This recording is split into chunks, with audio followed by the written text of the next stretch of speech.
ladies and gentlemen, and welcome back to another weekend of racing here with us at Delta Racing League, and we have got an exciting one for you. We are going to be racing at the Hungaroring, but in a little bit of a change of pace. We are going to be doing a super sprint here, and for those of you who may not know, that means we are going to have a sole qualifying session followed by two 30-minute races.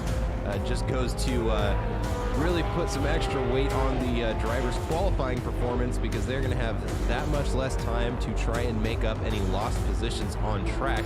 For those of you who can't hear it already, I'm sure you'll hear it throughout the race. I am running a little bit, I'm fighting off a little bit of a cold here, so to help me with commentary is going to be one of the drivers joining me from the track. Is going to be none other than Sam Carsala. Sam, how are you feeling this night? I'm feeling good. Looking forward to a good race at Hungaroring. The sprint race format is always very exciting.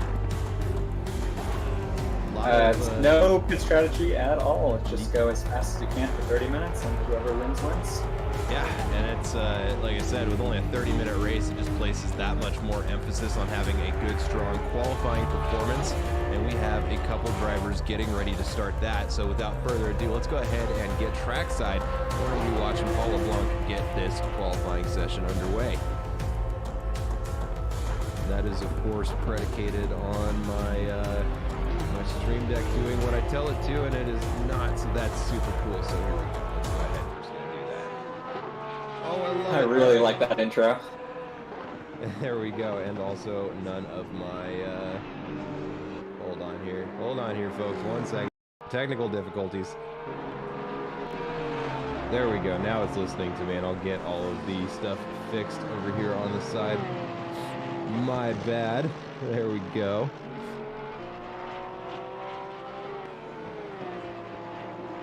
But Hungaroring, definitely going to be an interesting track. Not a lot of opportunities for drivers to go very fast in a straight line. A lot of mid-speed corners. We've got this chicane up here that a lot of drivers try to turn into a straight. Hopefully we won't be seeing too much of that during the actual race, because it can pick up a lot of track penalties in a very short amount of time. Driver's going to need to be on their toes, but right now Paul LeBlanc keeping nice, safe lines here, just trying to get a clean lap in. Even though it is a 20-minute qualifying session, you really got to make sure you bank a good lap, because once this qualifying session is over, you are locked into that position for 2 races.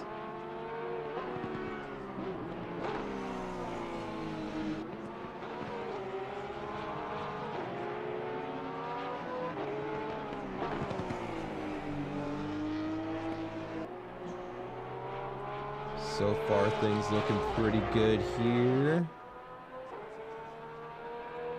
And there we go, the first lap across the line, going to be a 149.12 out of Paul LeBlanc.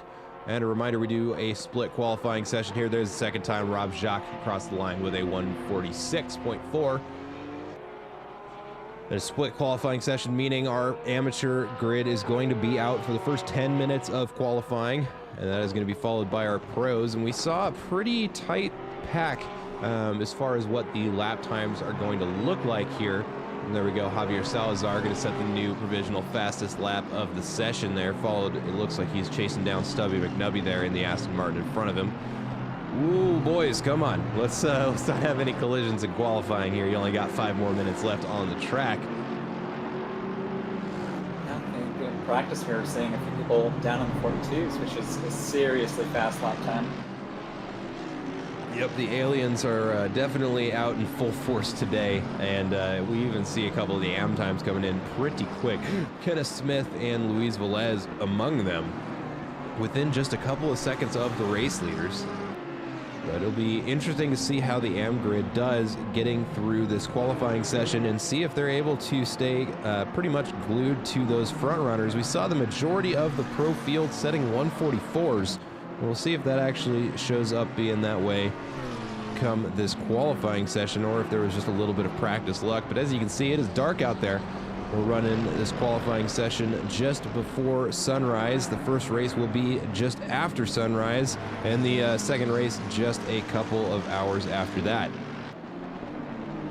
It's always fun to do these races at sunrise and sunset. Well, you never know when the angle of the sun will kind of prevent you from seeing the turn.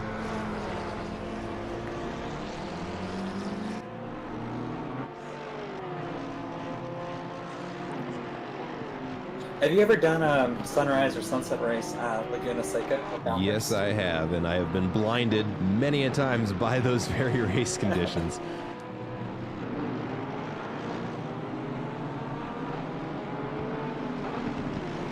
You know, this is a pretty good track. I think it's unfairly underrepresented in general MCC community.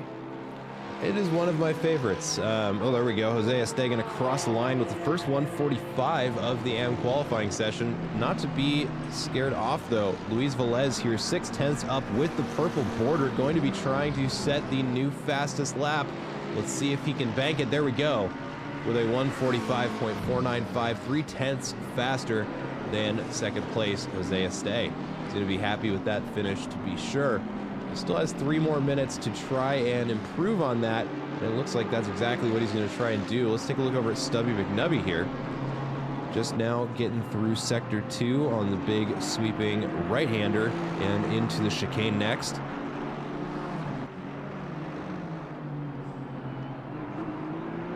Nice line through there. It's quite a committed driver to be joining us so regularly from, looks like, Australia. Yep. And we see him here week after week. I'm not sure, how one gets acclimated to driving the car upside down, but he seems to be doing a good job of it. Almost a second up on his previous lap. It's all the downforce. You could drive it upside down in a wind tunnel. There you go.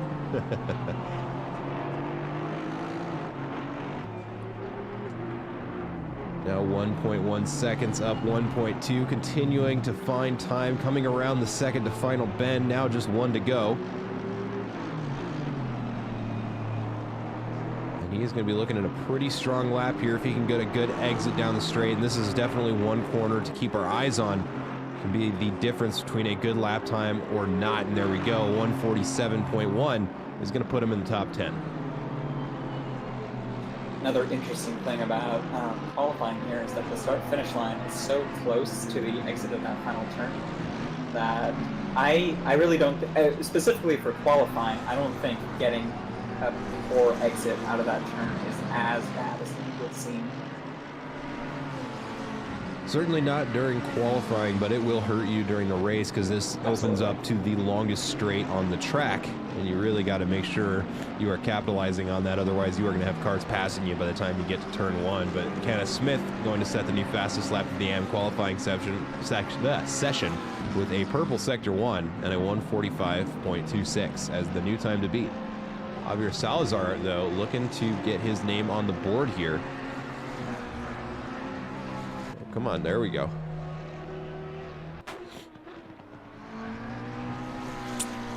Coming around the final bend, let's see what he does. 1.1 seconds up on his previous best, and that will be almost the first 144 of the AM qualifying session with a 145.0.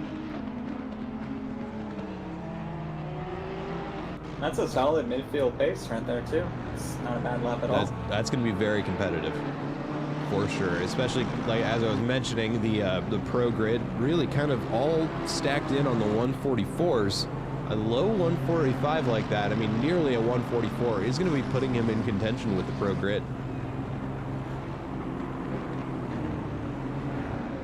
Something else that's important to keep in mind for the amateur field is that in a short 30-minute sprint race like this, where you should not be taking a pit stop. You're in the pit, something's gone wrong.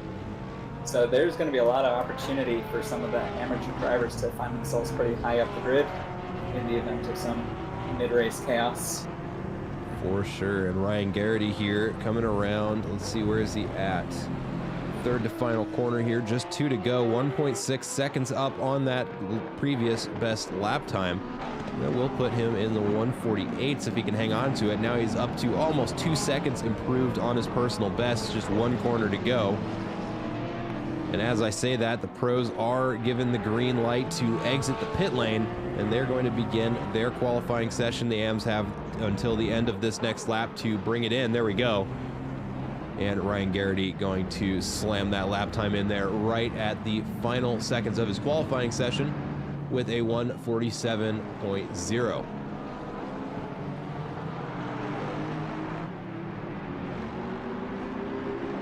looks like this is going to be our last AM time to set a qualifying lap. I think just behind him is Stubby McNubby. Those will be the last two.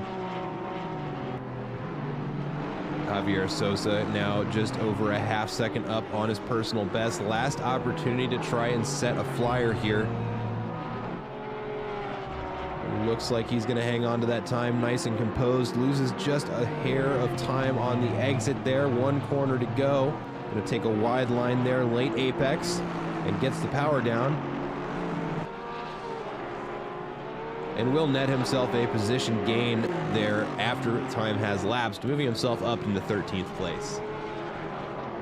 Let's see here. We've got, wow, quite the stack of cars here in the pro grid as they're rounding the second to final bend. And here's to hoping they leave themselves some space, because we know those pros like to get competitive. We see Tomás Ortiz there check up on the brakes just to buy himself a couple tenths of space as he gets this qualifying lap underway.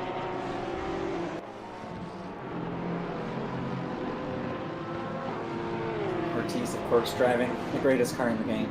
In my opinion, of course, the Porsche.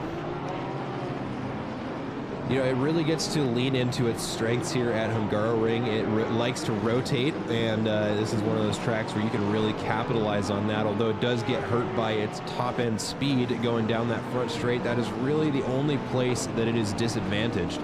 And it can really, I mean, in the hands of the right driver, it can keep up with some of these faster cars, especially at this circuit. When you have a car like that, which is, there's really only one part of the track where you know your car's going to be weak, so the Porsche on this main straight.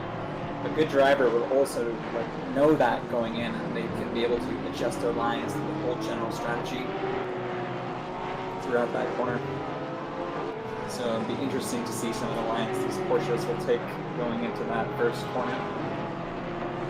Just taking a look at how many are out there.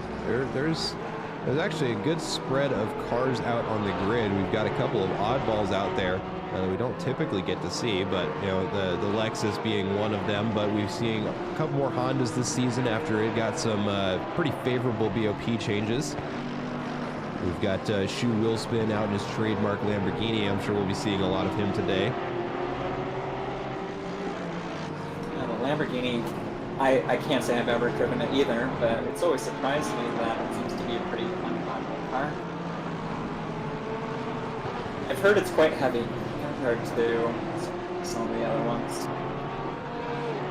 All right, we're going to start to see these pro times crossing the line now. James Morris with a 145. Tomás Ortiz going to be the first 144 on the board. We'll see a couple more here. Jeff Spangler with a 144.8. Ryan Yee with a 144.6. I'm Not Jimmy with a 145.6. Ross Sparrow with a 145.5. Ben Burchett with a 145.3. We're going to start to see them, filter their way up through the grid. Let me put the car numbers back so we can see the Pro-Am splits a little more clearly there. And a new fastest lap of the session. Wow, with a blistering speed of a 143.8.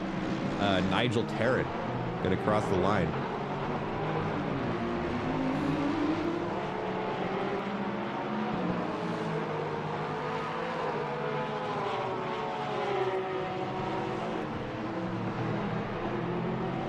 A couple names to keep our eyes on here.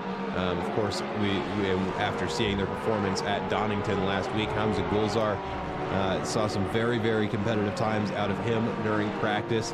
And the other was Estefano Barrera, who I actually don't see out on the grid quite yet. Ah, here he is. Not quite yet on a flyer. This will be their out lap here. We did see a couple 142s there during practice, so it'll be interesting to see if they're able to get those times up on the board when it counts. Oh, there's still 5 minutes left for them to set some just truly ridiculous lap times.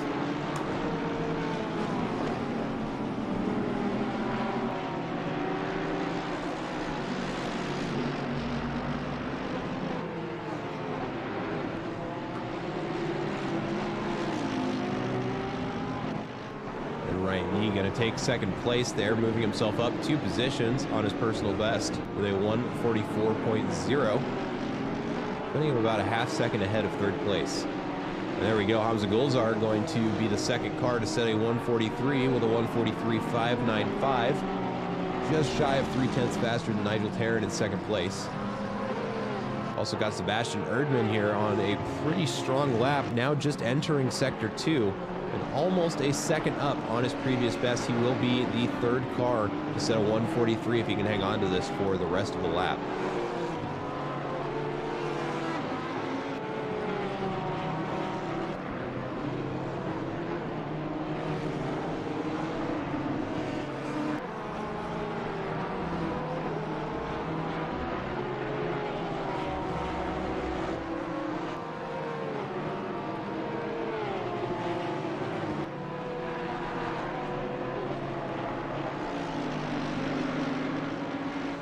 Looks like we have a new temporary pole sitter, Hamza Gulzar.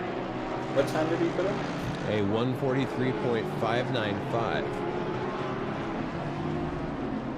Not bad. I'm a little surprised that these times are not quite what we were seeing in practice, but obviously there's all sorts of factors that go into that besides just the driving, track conditions, air conditions, things like that. And Sebastian Erdmann now rounding the final corner is just a hair off of fourth place Ryan Yee with a 144.09 as his new personal best. Just a slight improvement needed to peak into those 143s. Another driver on quite an improvement here, Skylar Lovering, coming around to third of final bend. 0.7 up on the previous lap, and Hamza Gulzar going to bank another personal best with a 143.487.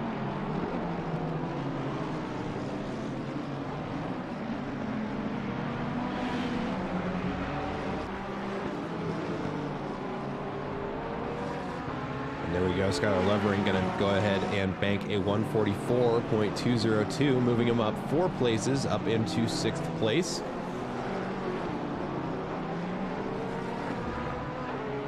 Let's take a look over at I'm Not Jimmy in the Pan Am Racing McLaren, racing up over the hill. Definitely a confidence corner if ever there was one, because it is pretty much a blind left-hand corner over an apex, and you just got to hope that you've got the speed right, otherwise you are very off track.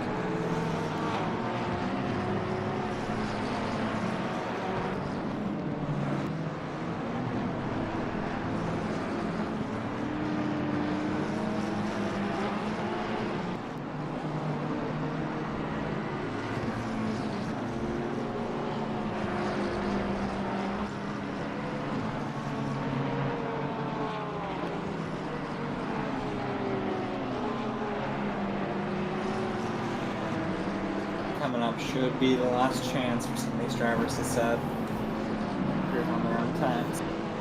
Really interested to see people having 42s. Yeah, it makes me wonder how much track conditions are playing a factor here. It is quite a bit colder than it was during practice, also a very different time of day. Can add just enough variables to slow the cars down, just enough to where they can't quite set those alien lap times there, but I'm Not Jimmy going to go ahead and set a new personal best and move himself up in 18th place as Nigel Tarrant sets himself a new personal best with a 143.337 and is going to be sitting on pole if nobody else can make an improvement in the next 20 seconds.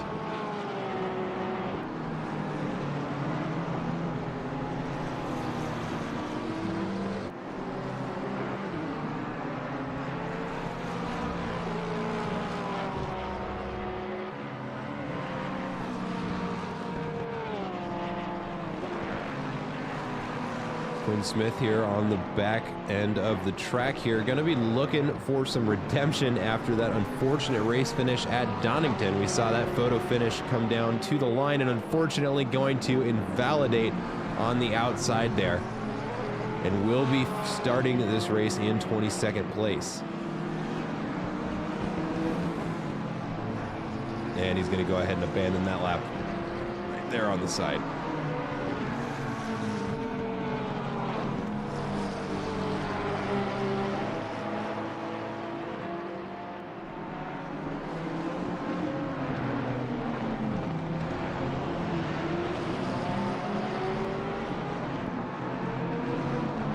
How's the McLaren here? It seems as though it's doing pretty well. If we go ahead and pull up the manufacturers here and look at what the field looks like, you can see the McLaren's pretty consistently in the middle of the field. Probably not bad at all. Andrew's here moving himself up a little bit there in the final seconds of the qualifying session. It's a pretty good car. It has a ton of downforce and really good traction control system. You can really just stomp on the gas out of all the corners. And it feels like driving a rocket ship, especially when you are in the driver's seat. That thing just goes. Yep. It's got a massive windshield and a very small A-pillar.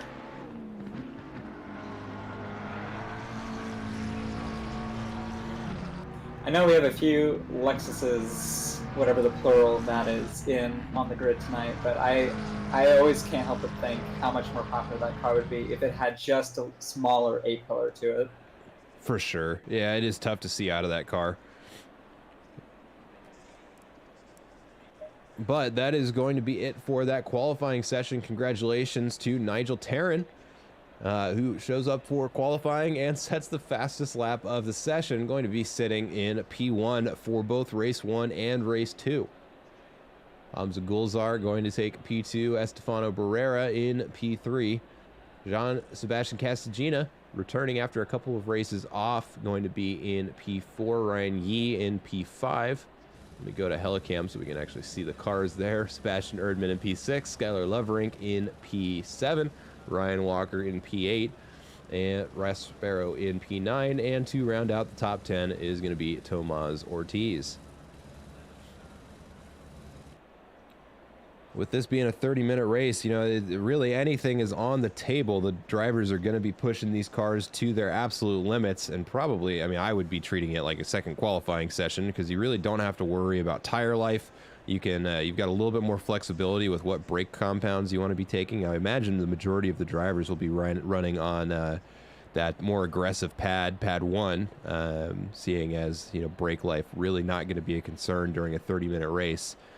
So it really does just come down to you know, how aggressive the drivers want to be, and with 40 cars on the grid, I mean, there's definitely a balance to be struck there. But you know, everything is on the line, and there's really not a lot of time to recover from any mistakes. So, you know, strategy is going to be interesting here.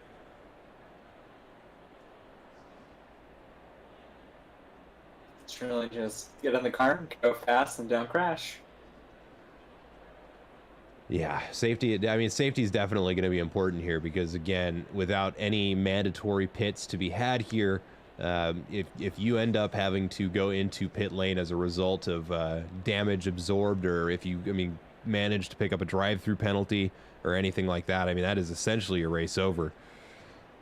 I think, you know, even if you manage to keep it out of the pits, even just a spin, you know, if you lose 10, 15 seconds trying to recover from a spin, or you're losing half a second a lap because of some slight damage, there's just not enough time in the race to really work your way up to the field. Very true.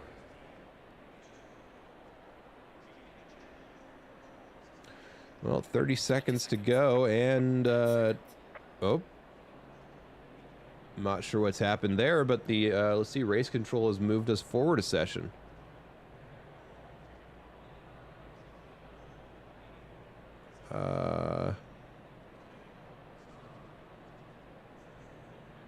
Well, that could be a problem. And we're in the correct session. It is race 1, Sunday at 6 a.m. But that is going to pose some issues. Oh, I see what happened. I see what happened. The drivers had a mandatory pit stop on there. Or, sorry, race control forgot to turn off mandatory pit stops. And that, yeah, that would have been a problem. Got a nice wreckfest stream going on. Yeah. on the grid.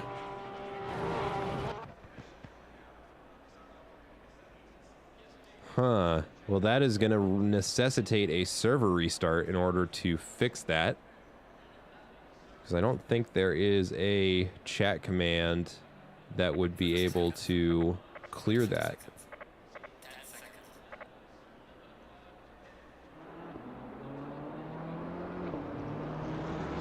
So is there going to be a repeat of qualifying, or that's an entry list? That is going on. Yeah, that is what I'm wondering at this point. I think there is going to have to be a second qualifying session in order to get the grid line back up, unless there's some way for them to retain what is there at the moment. I don't think that there is. I'm pretty sure there is, because in seasons past, we did used to have those reverse qualifying grids for these sprint races. That's true. So, you know, there's something that they did to force us to grid on its order.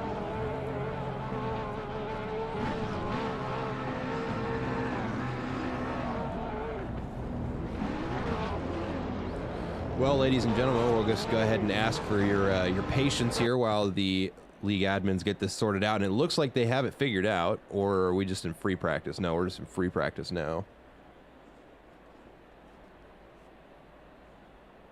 It sounds like, yeah, the admins are on it. They're trying to get this sorted out now, so we should be back to racing here in just a couple moments, folks.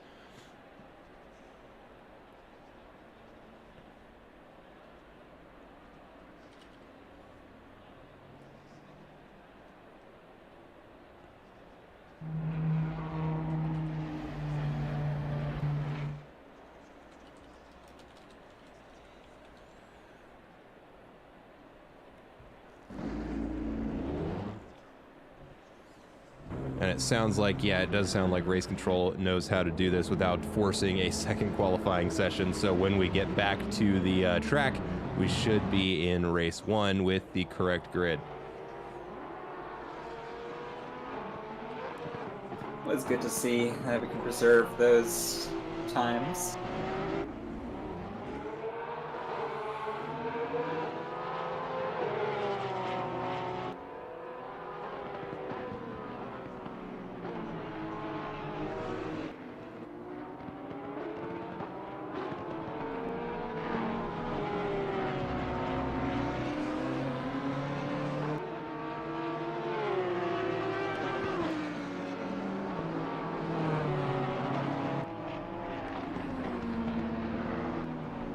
It does look like we've got a couple of drivers out there getting this, taking a little bit more of a opportunity just to get out there and practice. So we'll go ahead and put the cameras back on the track while the drivers are out there getting a couple more practice laps in while the league admins are getting this sorted out for us.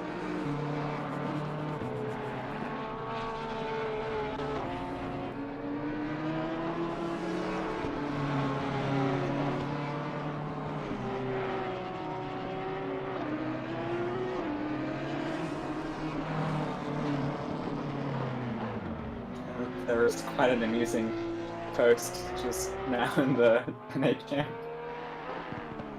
Let me take a look. I can't stop laughing.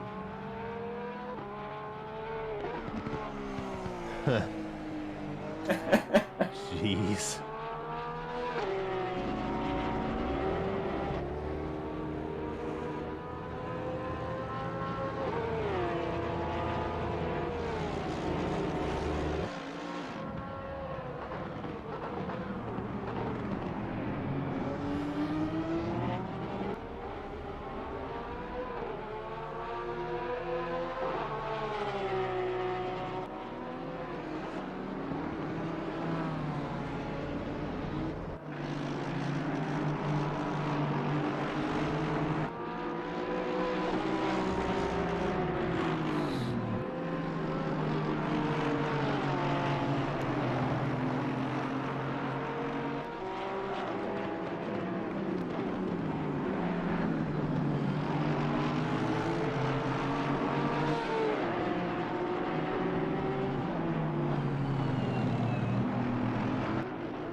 go. We got Shu Chen doing some proper donuts there in the background.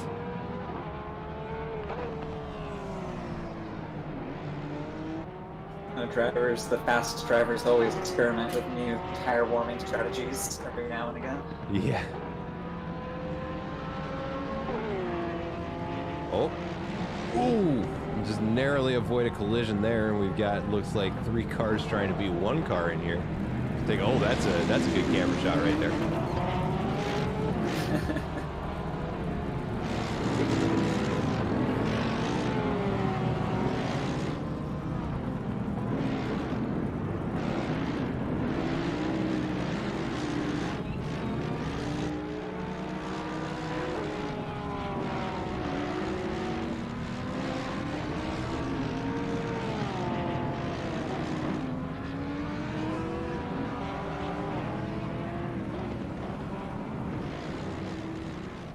Oh. See how many cars the drivers can get stacked on top of one another. And it looks like those other Mercedes not going to be able to join the fun.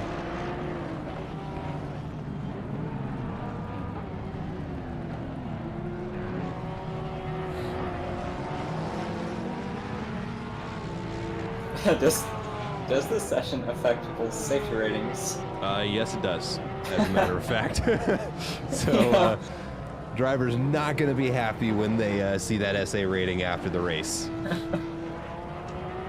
It is quite tough to lose a 99 once you have it, but I think this might just do it.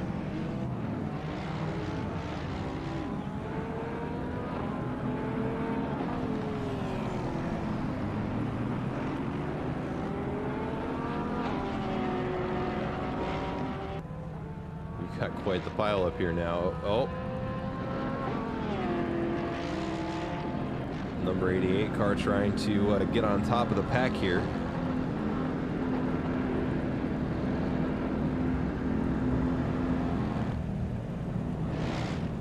And at this point we are still we're still waiting for race control to get this sorted out. Not a lot we can do until then.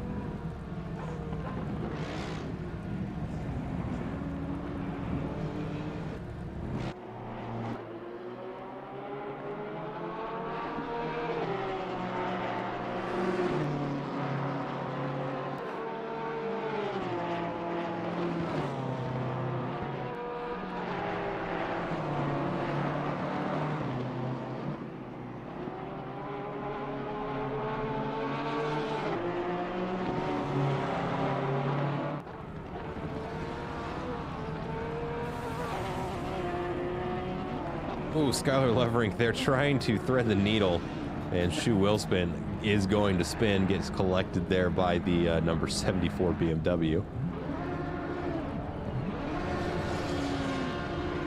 And it looks like we now have a wall of cars going into turn 1. Oh no. Oh, and then we see a car gets flipped up on top of the others and is now parked perpendicular inside of another car.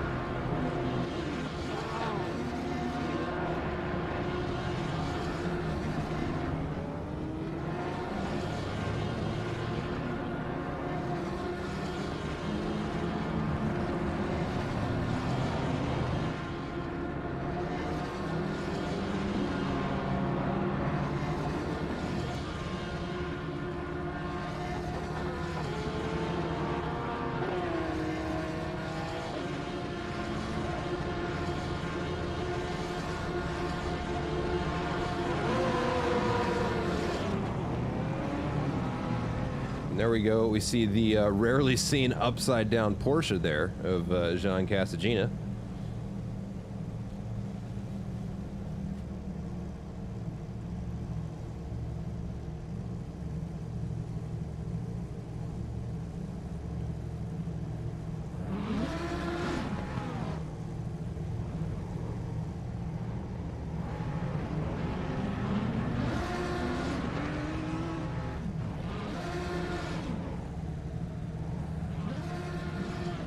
And I'm gonna go ahead and see if I can't check in with race control and see how we're doing here. So give me just 1 sec here, folks.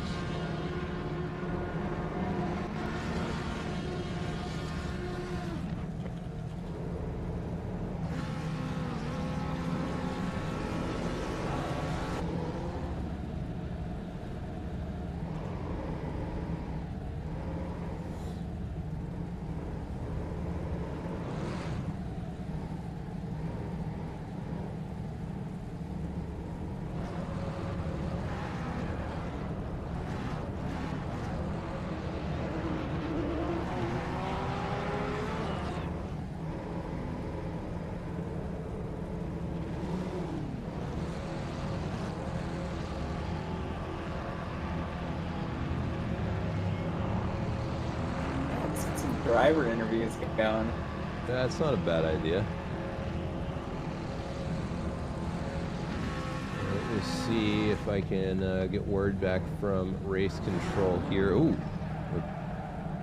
there's a big hit into the side of a Honda there.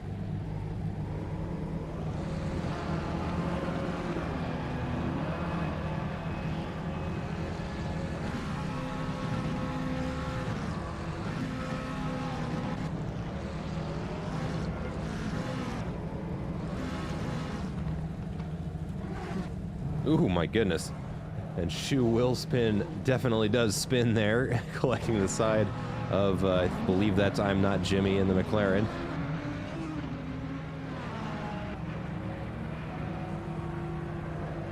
And now we're just car bowling, is what it looks like.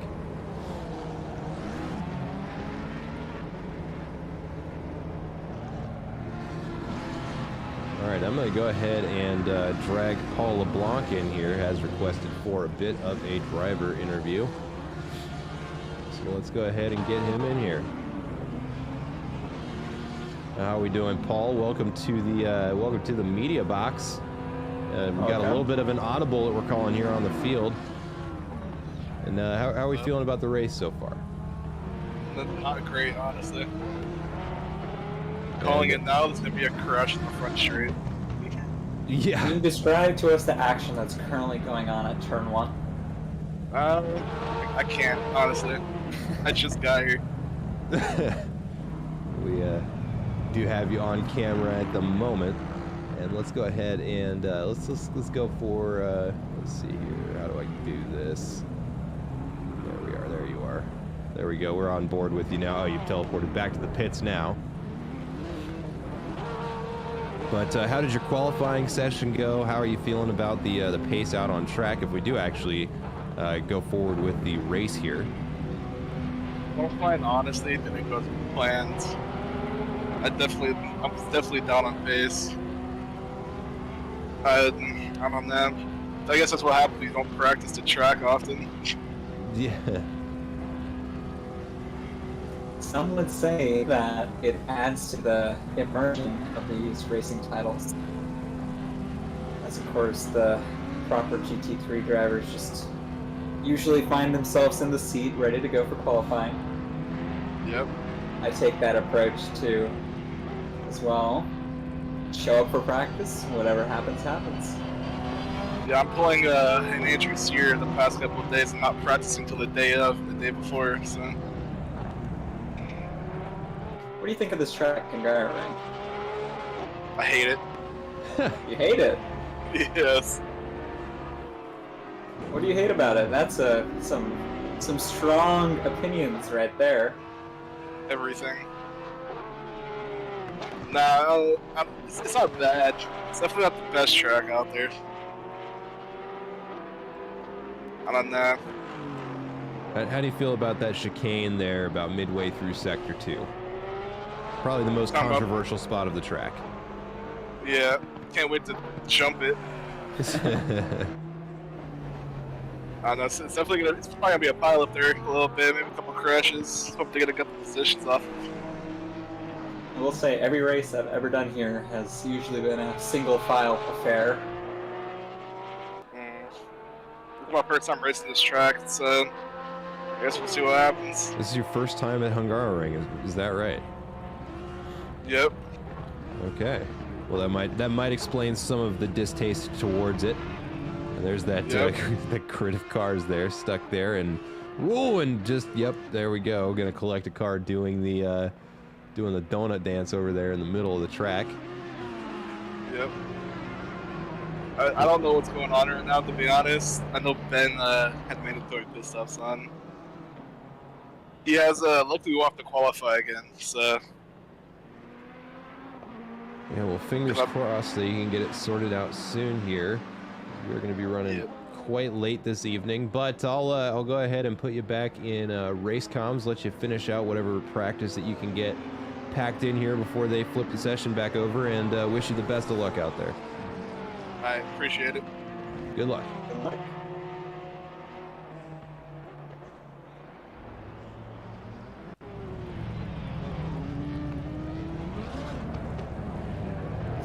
Last update I'm seeing is that we have an estimated 5 minutes until the session changes.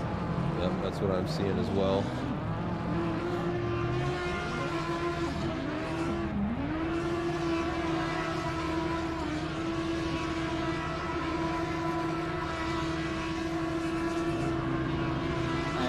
Impressed with the dedication of these drivers to sit still in this massive pileup. Yeah, no kidding. What seems like a good 15 minutes. Although at this point, I don't think they'd be able to leave that if they wanted to. Excuse me.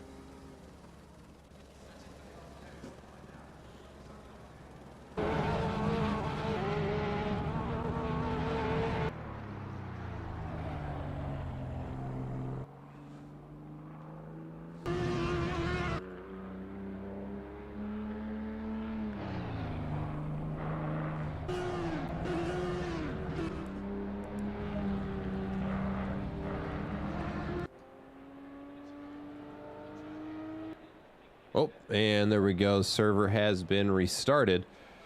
So bear with us, folks. We should have the race underway here in just a short amount of time now.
So is this the racing game equivalent of having a red flag waiting for the weather to clear up? Pretty much, yeah. That's almost exactly what's happening right now.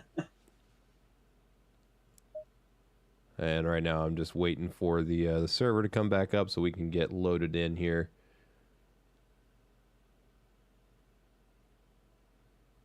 And see what happens next.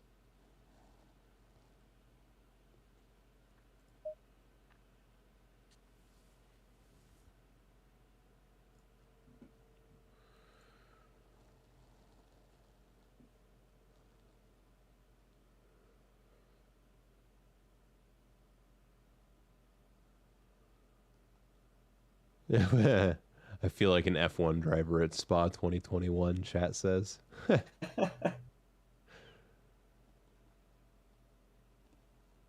remember from that race, there was one like 30 or 45-second clip where they were showing two people running on one of the infield kart tracks at Spa, sliding around in the rain. I seem to remember that as well.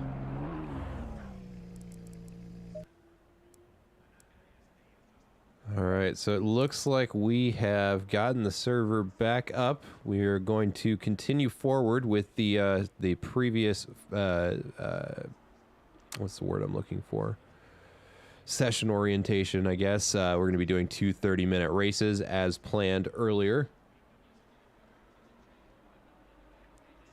And so now we are just waiting for all of the drivers to get loaded back in, and we will get this race underway.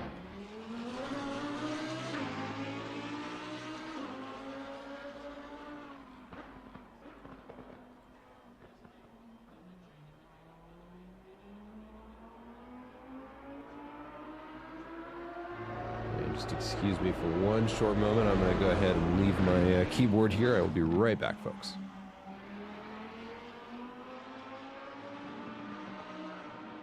And you all are stuck with me.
Okay, all right. Now we are just waiting for this free practice session to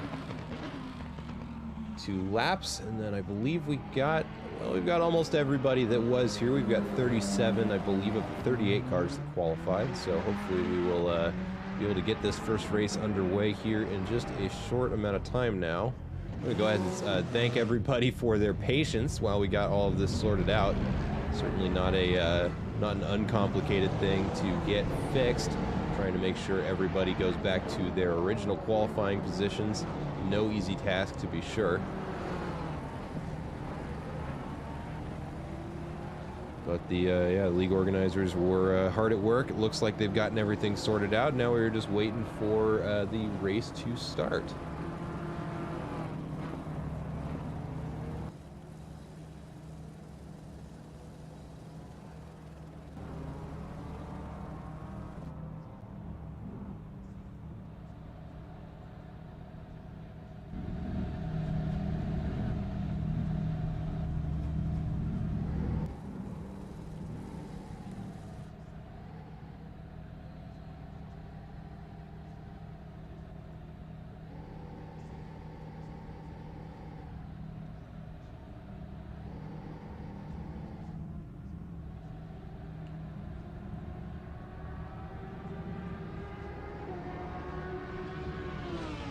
Go ahead and take a look at this. We now have a bit of a blockade forming in pit lane. I guess nobody is going to get to race today because they won't be able to leave pit lane.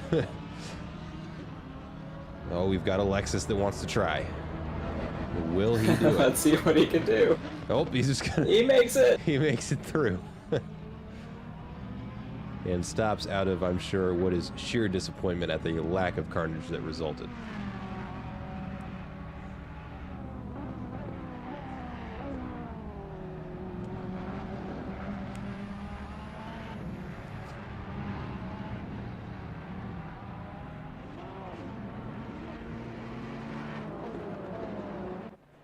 All right, here we go.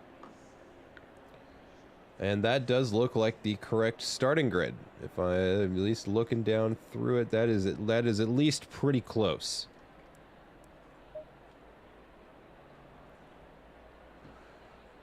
So let me go ahead and get things set up over here on my end. Go car number, that's fine. Let's go ahead and throw those race gaps up. Got no mandatory pit stops from what I can tell. Okay, yep, we've got that fixed. Good. Let me have my mouse back. Thank you.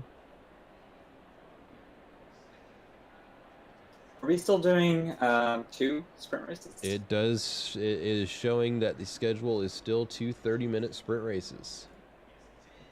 We're in for a late night, ladies and gentlemen.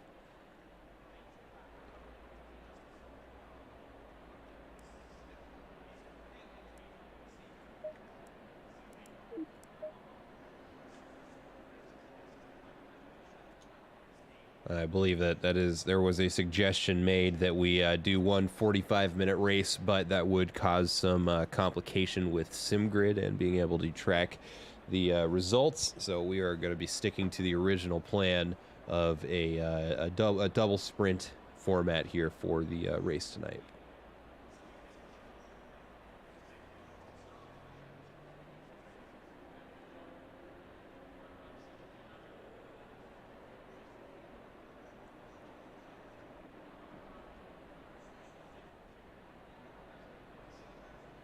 But just a minute to go, and then we will get this formation lap underway.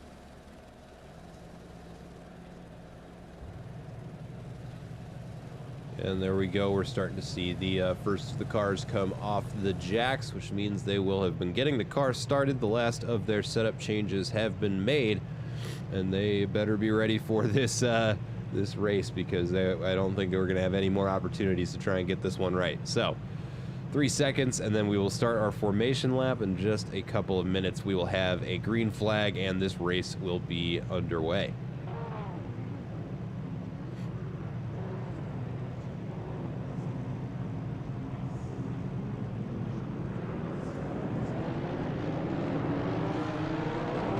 Advanced weaving high turn there.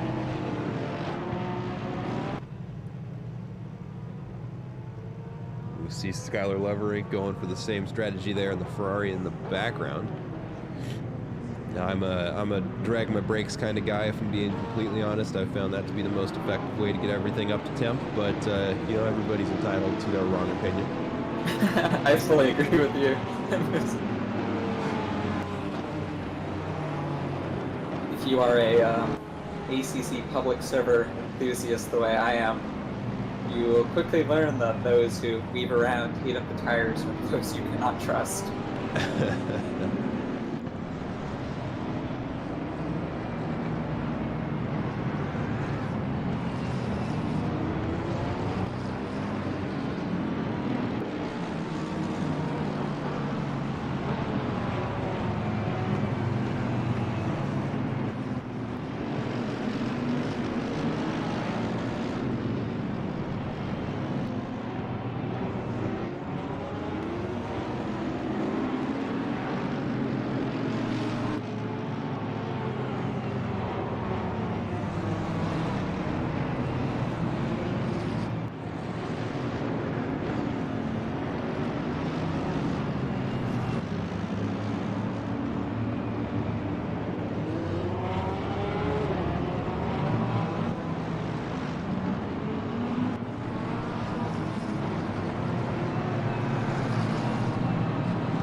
It looks like the drivers are getting the order from race control to begin lining up in double file lines. So we are going to be coming around the final 2 bends of this formation lap, and then we will have a race on our hands, folks. We want to go ahead and say thank you again to everybody who stuck around. Thank you for your patience. We had a bit of an adverse start here, but we are going to have a race on our hands here in just a few short moments.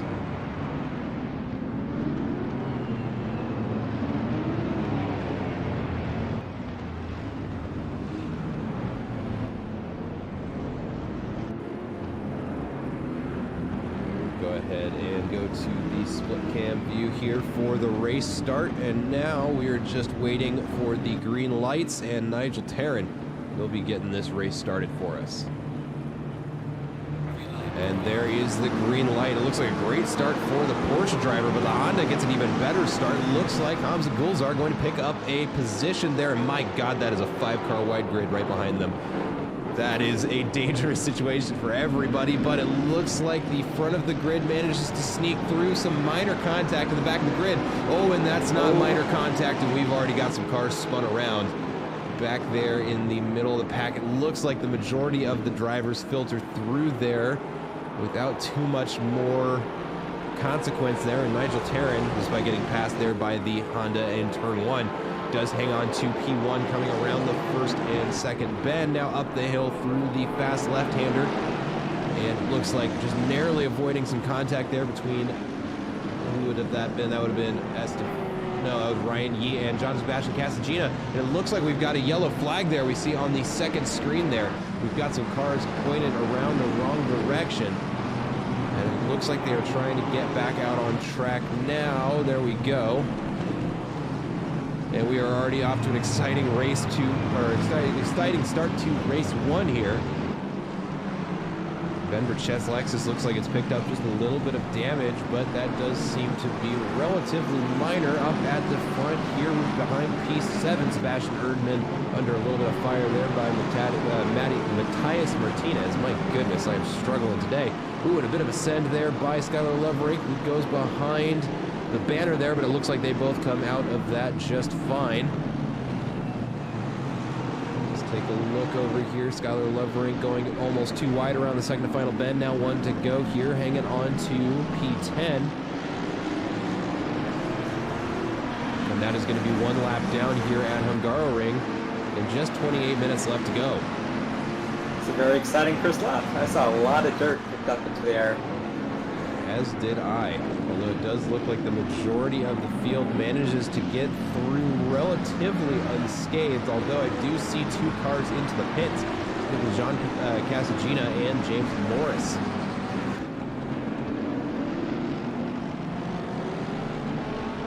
Most of the grid still pretty much stacked single file on top of one another, and it looks like we just missed a position change there. Ooh, Quinn Smith off wide there in turn 3. Is going to cost him 4 positions there, as a couple of other cars are right there to capitalize on the mistake. And we see there Domenico Bellotti going for a move on the outside. That's a tough spot to try it, and he will run off wide there and rejoins the track without incident there. And Rob Jacques starting to make his way away from that.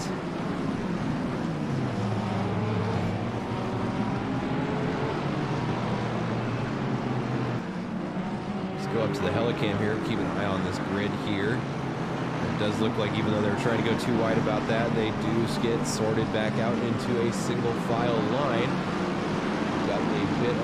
We've got a couple races for position. Let's go ahead and take a look at the battle for first place. It's going to be between Hamza Gulzar and Nigel Tarrin. These two just 4/10 apart now coming into the final bend here, and it is going to be a race of top speed, not a position that Porsche wants to be in. Let's see who gets the better exit down the straight. And Hamza Gulzar doing everything he can to stay in that draft and try and chase down that Porsche. Wobbling all over the track here now into turn 1. It does not look like he is able to make that pass happen. There's a little bit of those funky Porsche lines I was mentioning earlier that we would be seeing through turn 1. Yeah. Straight.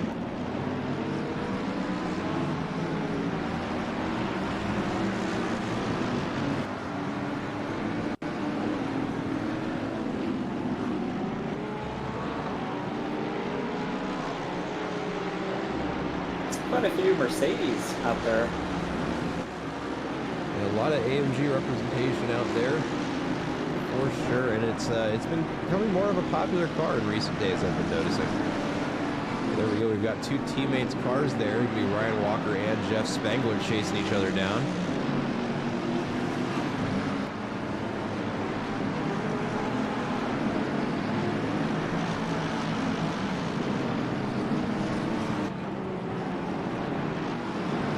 look over here, Domenico Bellotti and Estefano Barrera going to be going too wide through the chicane. It does look like Estefano gets gets his way through there first. And that is, I'm interested. Did Estefano Barrera get spun around at the beginning of this race? Because he was quite quick at, yeah, no, he was down 16 positions from the race start. Not sure how that happened, but it was a bit of a messy race start. One of those many yellow flags he must have missed. There's quite a lot to keep up with on the stream for that first lap. There we go. Hamza Gulzar going to bank fastest lap of the race. And he is still right behind Nigel Tarrant. And Estefano Barrera looking for any way through. And is not going to find it on that corner, but might find it down the straight. There we can see he is locked in right behind him, and he's going to go for a move on the inside. We'll see if he beats him to turn one. And it looks like he has. And that is going to be the move done. Estefano Barrera recovers another position and is going to continue his charge up towards the front. We'll also take a look over at Landon Dinkel and Andrew Sear. A very hard-fought battle for 15th place. Andrew Sear going to be in the McLaren behind Landon Dinkel in the BMW. And this will be an interesting battle to watch. Two very equally skilled drivers in two very different cars. Do either of them have any damage? Because this seems a little bit lower than I would expect from those two. It doesn't look like either of them has suffered too catastrophic damage if they have.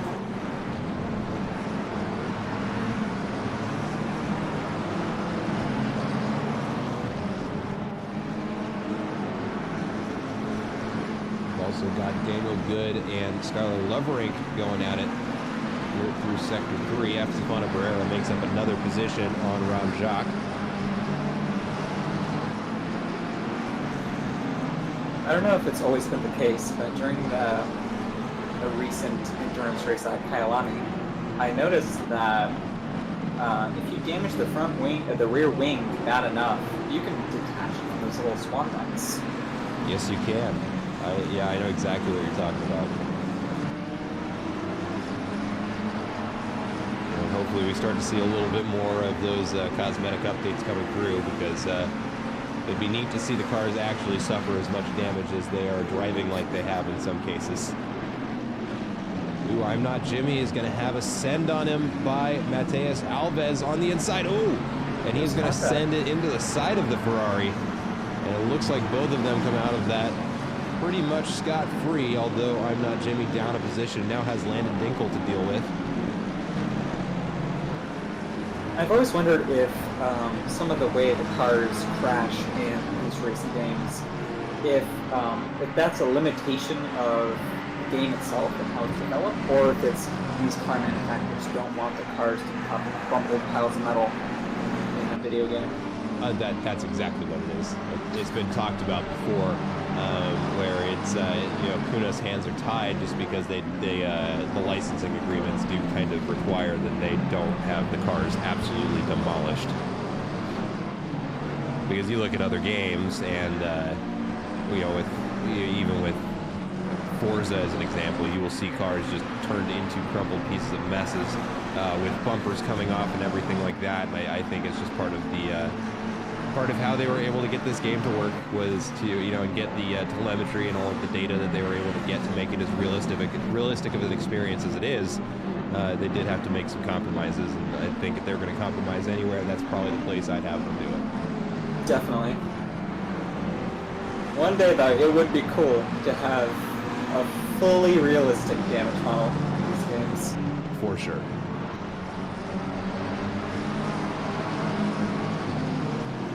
Who knows, with AC2 we might get there. So is that how a game like Beam MG gets away with it? Because I don't think they use any licensed cars, it's all just their own. That is my understanding, is yeah, they try to avoid trademark and go with generic car models, and that way they can just rip them to shreds.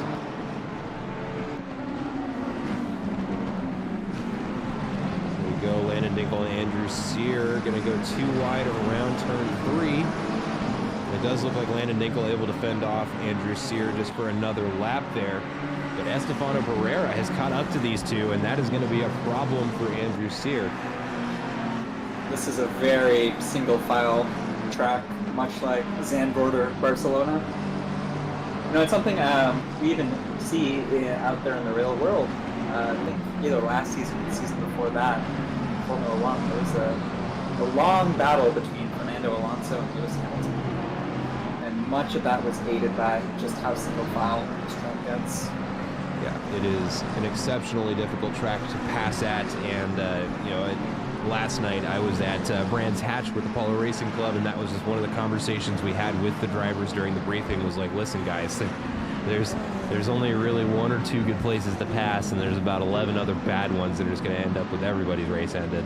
And we could say the same thing about Hungaroring. It is very narrow, and those opportunities to pass, you've got to either get perfect or you've got to wait till the next lap. And that's kind of what we're having to see Estefano Barrera wait for here now that he has caught up to some more competent competition here. He's really going to have to pick and choose his moment for when he wants to go for a pass. Otherwise, he's going to be putting both of their races in jeopardy. You are going to go for a pass, though. I guess turn one is as good as it gets. Yep, and he's going to go late on the brakes there, and it looks like Andrew Sears is going to let that one happen. On a track like this, there's no point defending. You're just going to lose so much time by not being on that perfect racing line. Yeah, and I would agree with you up insofar as, especially when you've got a name behind you like Estefano Barrera, and that's you know, everybody knows this guy is very, very quick. He's taken multiple podium finishes throughout the season.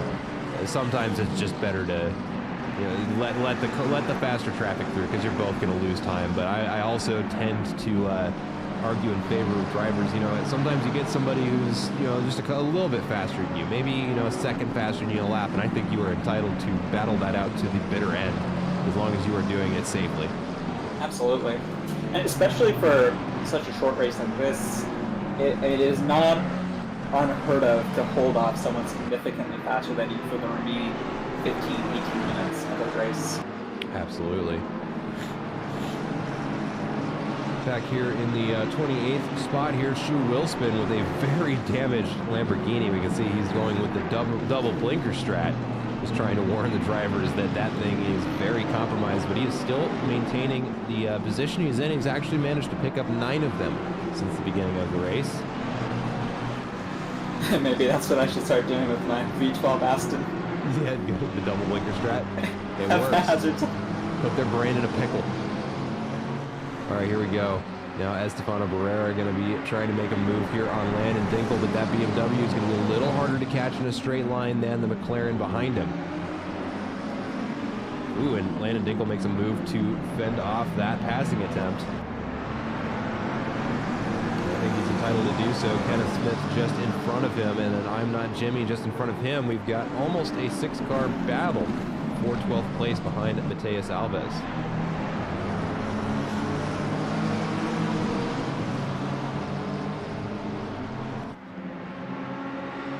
Number 370 Honda is not happy being behind this BMW. No, but it is his obligation to try and find a safe way through. This is not blue flag traffic. Ooh, and I think he might get him here coming into the chicane. He's going to put himself on that rear quarter panel. The BMW edges out just in front of him, going through there nice and clean. This race is going to continue on.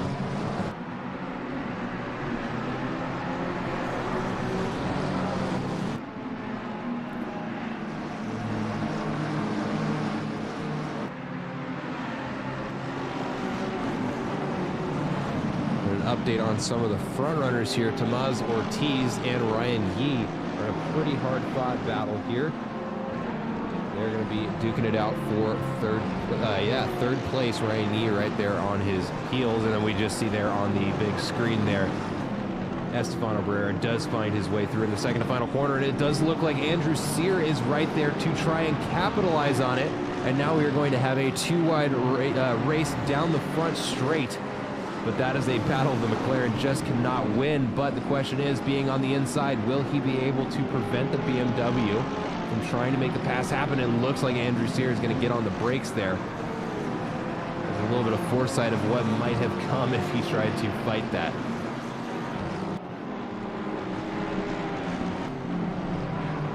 Those two are going to continue to battle it out.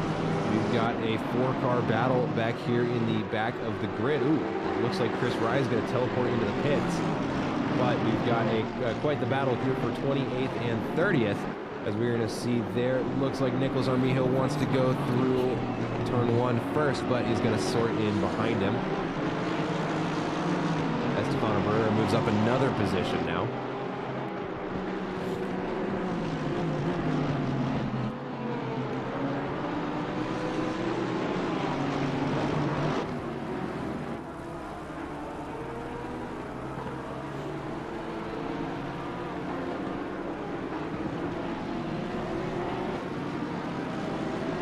And just like that, folks, we are already halfway through race 1, and with only 15 minutes off the clock.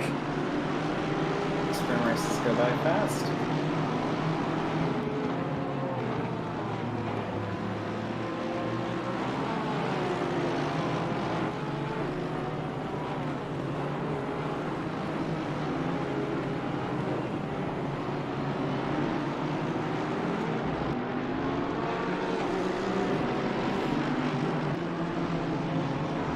Looks like Matthias Martinez is into the pits now. Not sure why, but he is dropping down pretty far on the leaderboard here. Must have suffered some damage that just could not be held on to there. Ooh, and out wide goes Javier Sosa, and right there to capitalize on the mistake, Nicholas Armijo is going to get him on the inside. Now Troy Guter, right on the rear bumper of that Aston Martin, is going to be looking for his opportunity to pounce and see if he gets it down the straight. And both these cars pretty quick in a straight line, but that BMW is getting dragged down the straight, and he might go for the move going into turn 1. Ooh, and that's going to be another big mistake there by Javier Souza, and that is going to allow the other 2 cars there through, and he's going to have to slot in behind and wait for his opportunity to try and get back in that battle. Let's take a look a little higher up the grid here. Daniel Good under a bit of pressure from Skylar Lovering in the battle for 9th place.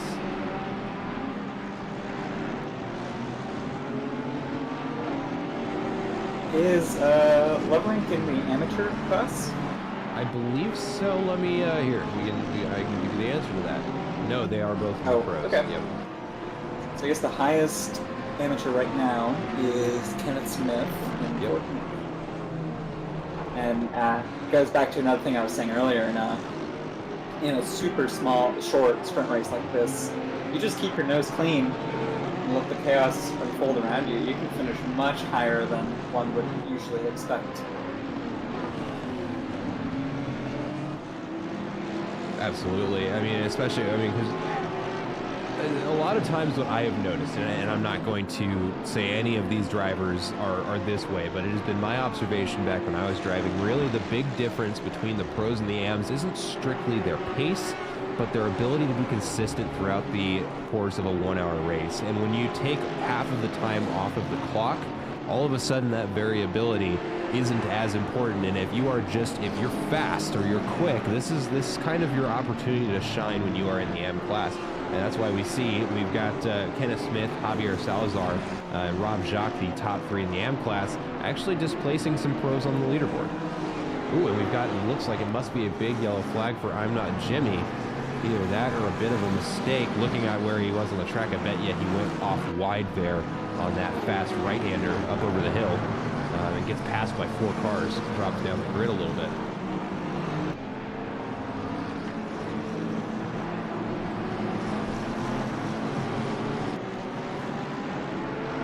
You can just lose so much time on this track if you're not so precise with your inputs. Ooh, and number 2, Sebastian Erdmann is going to pick up a drive-through penalty for track limits.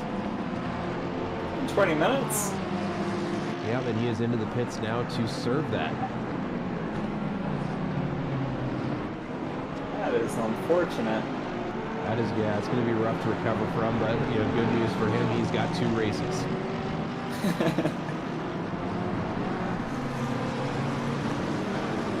So can you explain how the point system works for a double sprint race like this, and how this second race is gonna go down? If I remember correctly, they decided to go the simple option, and it's just half points for each race. Seems like a fair compromise.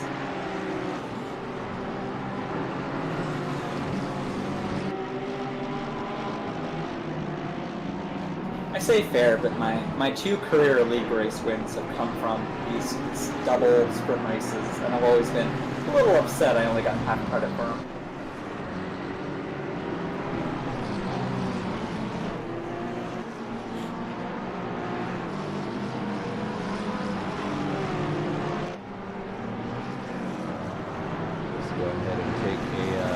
Here back towards the back of the grid, where Shu Willspin is back under fire from 2 other cars, Nicholas Armijo and Troy Guter. Coming down into turn 3 now. Oh man, that Lamborghini is damaged. He's definitely got a little case of the floppy hood syndrome.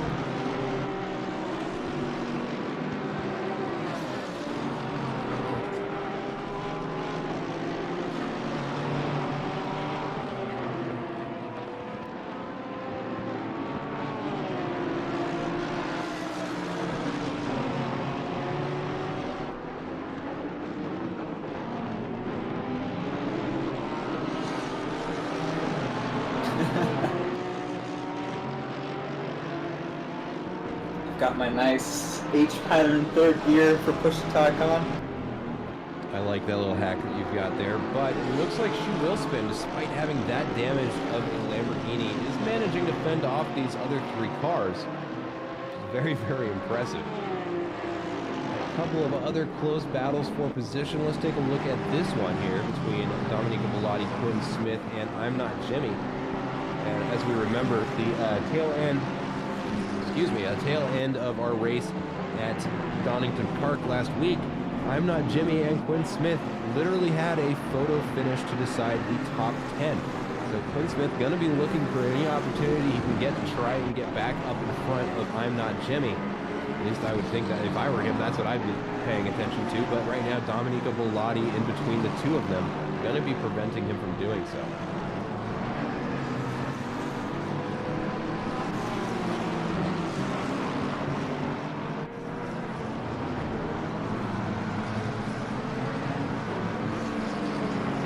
Be fun to take that little chicane in the McLaren. That car does not like curves.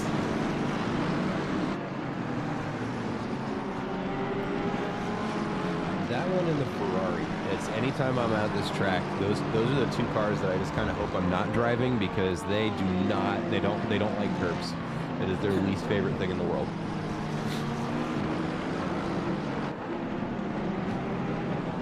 I do wish the McLaren had a few more options for in-game liveries. I believe it's just the one design where you can change the colors around. Yep, you're right. But at least they do let you pick your own colors, unlike the Lexus. Oh, another drive-through penalty is going to go out to the number 86 car for track limits. Let's see who that is. Number 86 is going to be... Why is that so hard for me to find? Excuse me. There we go. Oh, unfortunately, that's Stubby McNubby. Oh, no. And another drive-through penalty out to the 213 car. Rob Jacques, I think? Yeah, that is going to be Rob Jacques. Track limits not being kind to our drivers today.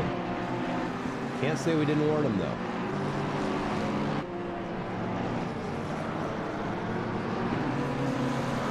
Yeah, 3 strikes for a reason.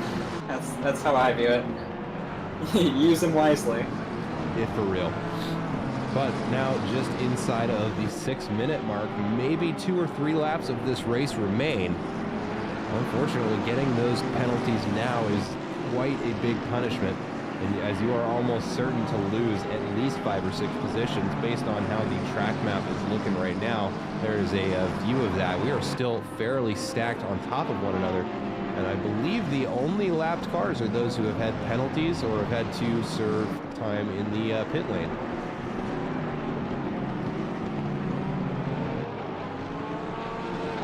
That's to be expected. I just don't think there's enough time to fully gap someone in a league as competitive as this in such a short period of time.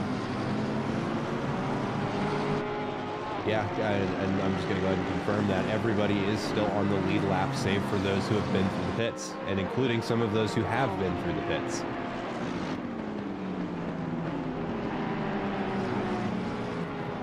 Ooh, and Landon Dinkel going to run it out wide there, and that does open the door to Andrew Sear to get on his inside, but it's not a great position to be in coming down into turn 3. Ooh, and they get very, very close to touching there. The drivers just barely leaving themselves enough room. Now Andrew Sear in the better position here, and he does get out in front. He's going to run off wide here, but keeps it inside of track limits. But now Javier Salazar is right there to join these two, and this is a very dangerous spot of track to try and go too wide.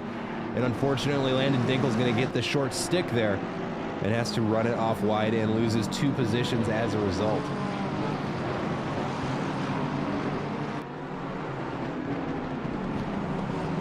This is definitely not the easiest track to be battling that close.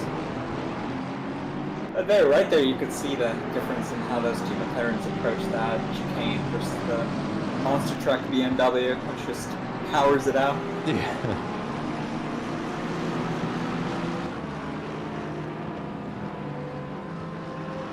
I still cannot believe that the new M4 is even bigger than the old M6. And not by a small amount, if I remember correctly.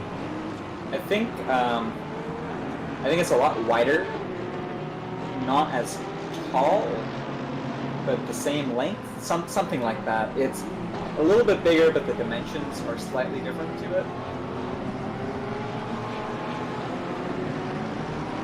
That just goes to show how large cars have gotten in recent times.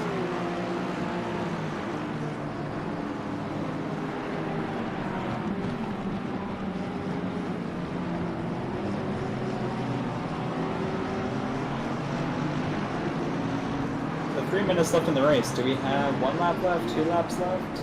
Somewhere around there? Let's take a look at where race leader Hamza Gulzar is. Looks like he is about to cross the sector 3 line. And with 2.5 minutes left on the clock, I believe we will have 2 more laps here of race 1. Hamza Gulzar, he's really just run off into the sunset here. Yeah, he's consistently putting in 143s, and actually, if we let's take a look at his last couple laps here. The last 3 laps out of him have all been 143s. If we look at the last 15, let's see, that averages out to, yeah, kind of just consistently running in those 143s there, and that just goes to show. And as he puts in yet another 143, that consistency is tough to beat. Yeah, it's just too fast.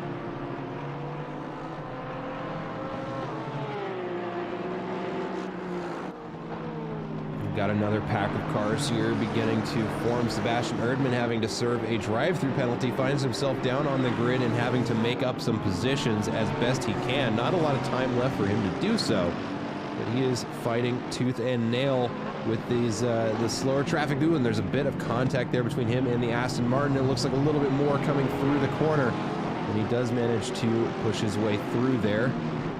Oh, and then gets punted off the track. And it does look like Matthias Martinez is going to be the one at fault there.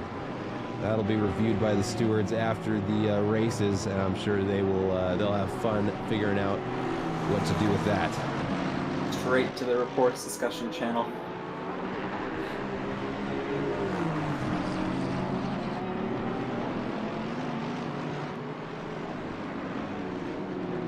Oh, and 370 going to pick up another drive-through penalty. That's Barrera.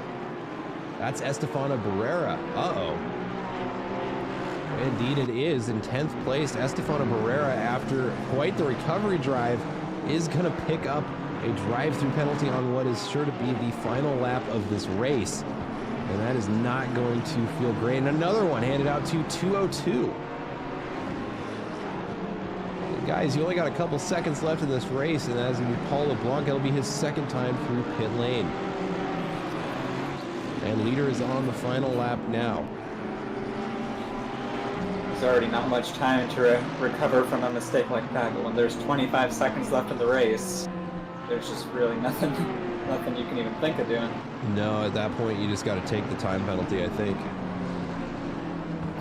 What is the time penalty for ignoring a drive-through? Is it 90 seconds? I think it's 60 seconds, but he is going to go ahead and put it through. And another one handed out to the number 30 car. That's going to be Jose Este.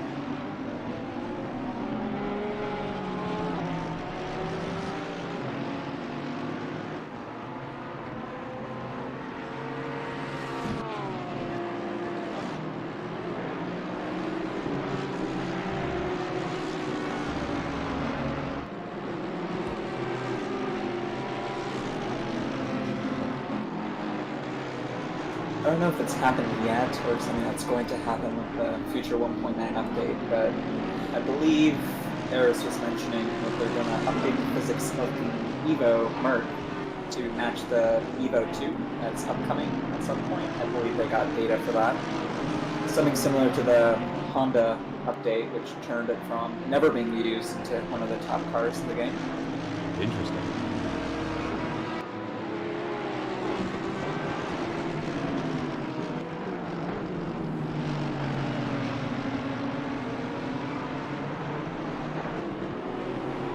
Hamza Gulzar is going to be crossing the line any moment now to, there we go, the checkered flag is waving for him as the leader finishes the race. And now we are just waiting for the rest of the field to filter through. Hopefully no more incidents take place here. And we can finish this first race. We've got another one to go here. There we go. It looks like, yep, Nigel Terran going to cross it in second place. Tomás Ortiz in third place. Ryan Yee in fourth. Ryan Walker in P5. Jeff Spangler in P6. Ross Sparrow in P7. P8 and 9, Daniel Good and Skylar Loverink and Mateus Alves going to finish out this race in the top 10. We've got one more race that looks like it might come down to the line. It's going to be between Javier Salazar and Andrew Sear. Andrew Sear going to stay out in front of it and finish in P12. Landon Dinkle, I'm Not Jimmy, and Domenico Bellotti in 14, 15, and 16 respectively. Quinn Smith crossing the line now, followed by Estefano Barrera, finishing in P18. An unfortunate race finish for him. He'll get a second chance at it here in just a moment, though.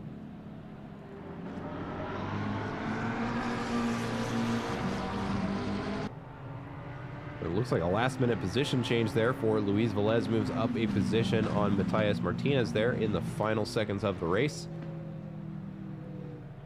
Now we are just waiting for the last couple of folks to finish the race, and we will get lined up on the grid for race 2.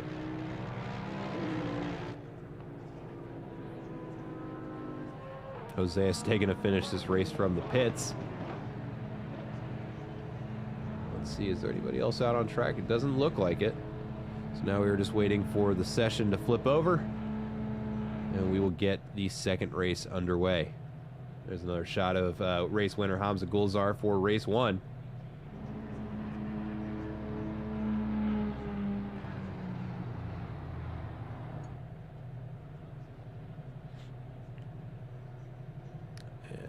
What are we waiting on here?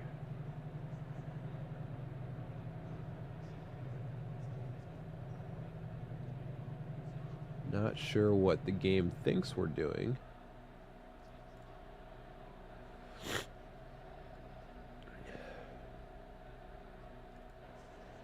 Oh, it still thinks there's a couple. There we go. All right.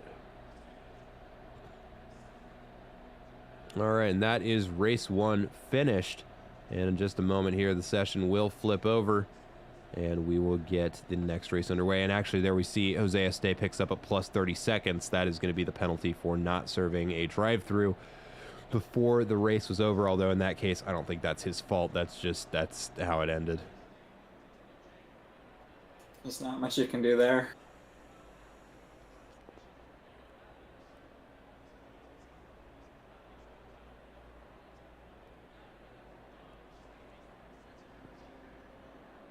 Go ahead and hang out on the screen until we get the session to flip over, and then we will start race 2 of this Super Sprint Series.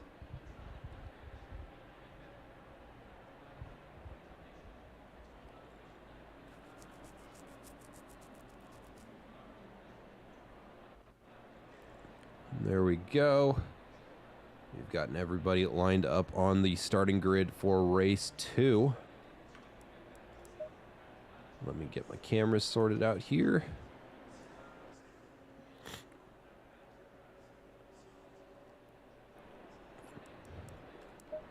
And now that it is a little brighter out, I do want to go ahead and take our opportunity to do a grid walk here. Didn't quite get the opportunity to do it, although what is going on here? That's weird. My it says Kenneth Smith is in first place, Tomás Ortiz in second, even though they are in 16th and 9th. Looks like they're in the correct positions on the grid. Not sure though, but now that we've got a little better daylight, let's go ahead and take this opportunity to walk up and down the grid here. Game. There we go. All right. There we are. And again, we do allow fully custom liveries here at Delta Racing League. And I'm sick. I'm hanging on by a thread, and just y'all are gonna have to bear with me here. But now with a little bit better lighting from the daylight, let's go ahead and take a look at these cars while they're standing still. Get a little better look at what the drivers have chosen to do with their cars, make them a little bit more personalized. Having done more than one custom livery in my lifetime, I do understand just how much time and effort goes into these things, and I do like to get this opportunity to highlight that and show off what the drivers are capable of on and off the track. Not sure why everybody's yellow flagged. That's weird.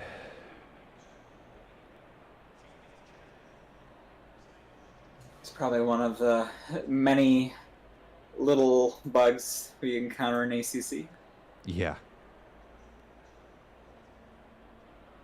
Maybe that's a prediction of what is to come once we get this grid moving. There are a lot of bugs, but thankfully none of them have any impact on the driving experience. Hey, except for, you know, the dead engine that supposedly is impossible, but we've seen plenty of.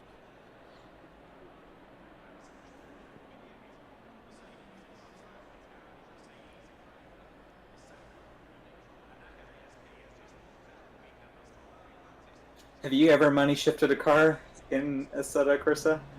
In Assetto Corsa, no. In real life, yes. It's not fun. That sounds like a story. About a week into owning my Focus ST, I decided to take it out on a bit of a joyride, and as I was on my way home on the final highway, I was like, you know what? I haven't done a 0 to 60 pull in this thing yet, and let's send it. And this was before I had really understood just how much the short version is I bought a sleeper, and I wasn't quite aware of the extent of the aftermarket work that had been put into the car, and among those things was a short throw gear shifter, and hadn't quite gotten used to it yet, and got through first and second gear just fine. I was already doing 60 miles an hour, and I won't say how much faster I wanted to end up going, but the good news is that luck had it in for me. I was not going any faster than that, because instead of third gear, I hit first, and fortunately I was real quick to get back on the clutch and only just had some very angry check engine lights and not really any damage to the car. But yeah, that was a good little scare for me. It is a much cheaper thing to do in these racing sims than out in the real world. Life. Yeah, there's nothing like going from 6,500 RPM to bouncing off of the limiter and panicking and then having to pull over because the car's gone into limp mode and I didn't know what to do for a little bit.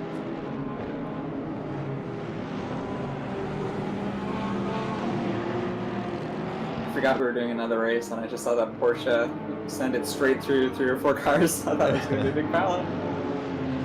Yep, we are on to race 2 now. And much sunnier a little later in the day. Be much different racing conditions. Hopefully a bit warmer out there for the drivers so that lap 1 is a bit cleaner than how lap 2 was going. Or lap 1 of race 1 was going, excuse me.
have no idea how.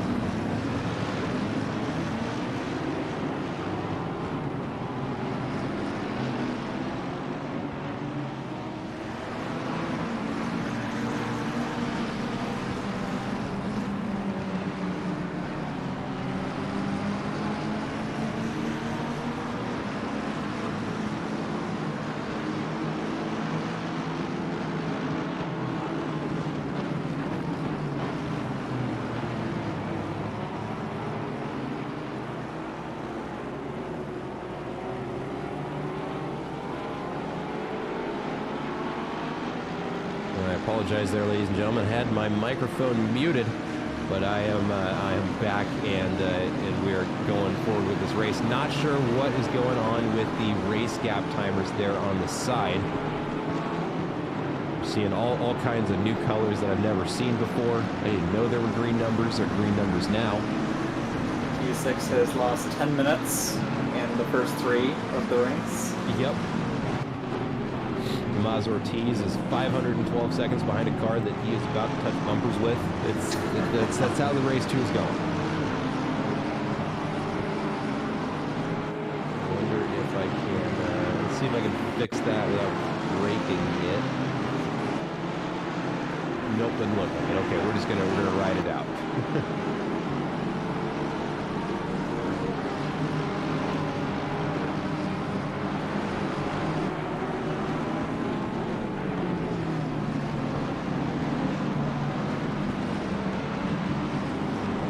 Jeff Spangler really applying the pressure there to Ross Sparrow.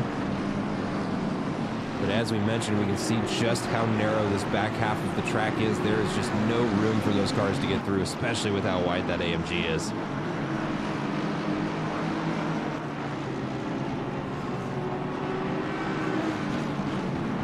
Ooh, and a send there by Ross Sparrow. Tries to get it up on the inside. That banner blocking the camera a little bit, but it does look like they come through without contact. A good switch over to the inside here. Let's see if he gets the move done. And it does look like he gets the move done. Now going, ooh, there's almost contact there between him and Matthias Martinez. And they narrowly avoid a disaster there on the final corner, but Ross Sparrow does get the move done.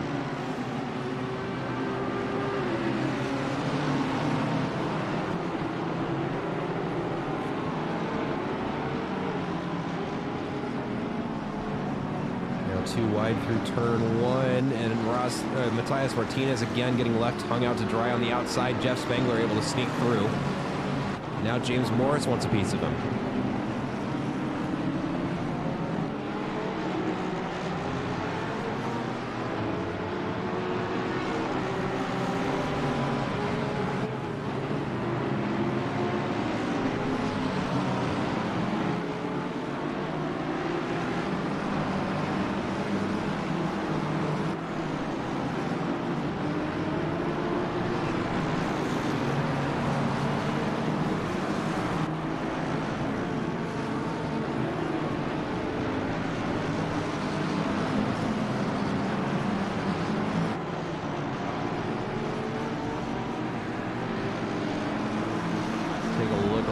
Farther up in the grid here, Estefano Barrera and Casagina are going at it here.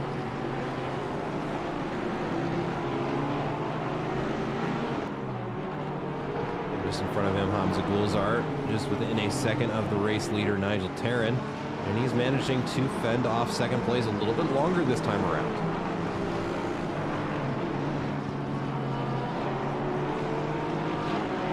See that now, but let's see what happens at the end of the straight. Ooh, and it looks like we have some drama back here. Jeff Spangler drops down 4 positions. Ooh, and we've got a car there parked on the inside, almost going into pit lane.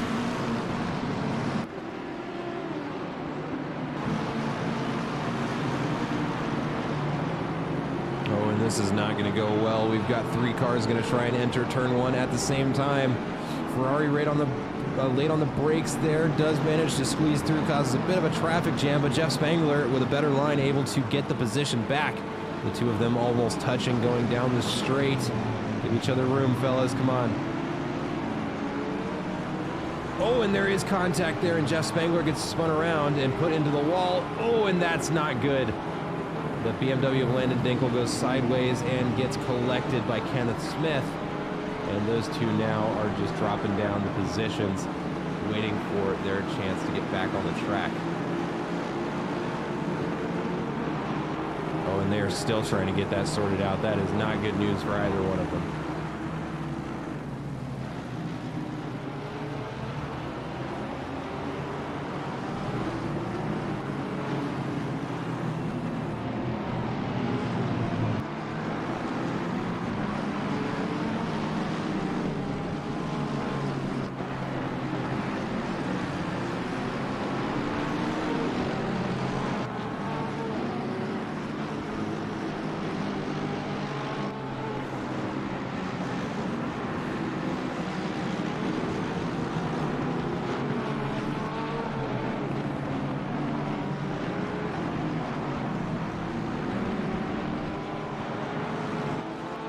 We've got a drag race down the front straight. Hamza Gulzar does make a little bit of contact there, and they're still bumping off of one another going into turn one. Nigel Terran does narrowly manage to hang on to first place. Now Hamza Gulzar gets a better run down the hill, and they touch again. Come on, boys. Let's get this figured out. You only get so many of those where it doesn't end with one of you spinning. Especially when one of those cars is the Porsche. Yeah. You're playing with fire enough just driving the car.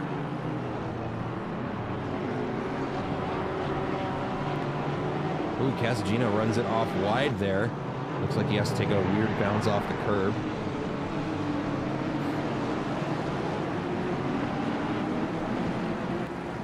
You can see how unstable Casagino's Porsche is getting through that chicane with some of these groups.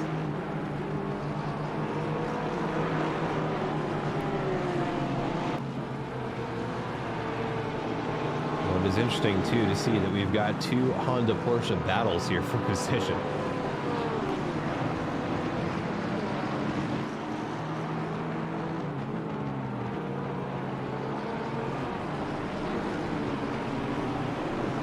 Commentators aren't supposed to have any bias, but I will always cheer for Team Porsche. I love my German cars, that's for sure. Well, good news, you've got a lot of representation out there on the field today. Plenty of Audis, a lot of Mercs, plenty of Porsches as well. A couple BMWs in the mix as well. I'm surprised that there are not more people in the BMW. Time not so long ago when that would be 90% of every group. Yep. I seem to recall when it was first released, there was one league I participated in where they just said, you know, screw it, everyone's driving the BMW. Because it was just that much better than every other car at the time. It was untouchable. And Estefano Barrera there looks to the inside to try and find a way through. Thinks better of it.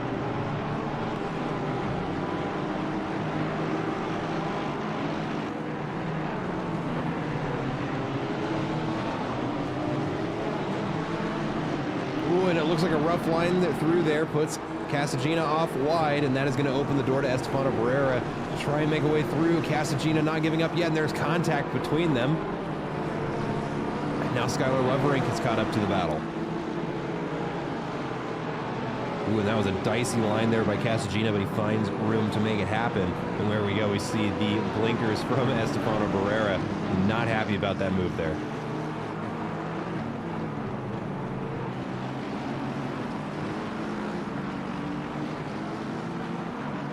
And we also see Tomás Ortiz from almost 1,000 seconds back is right on that bumper of the Ferrari just in front of him.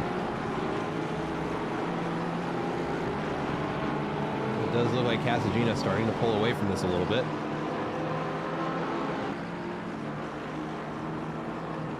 Hamza Gulzar looks to the inside. The Porsche closes that down.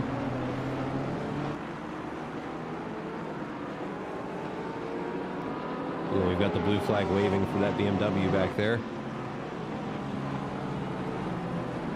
I believe that's James Morris.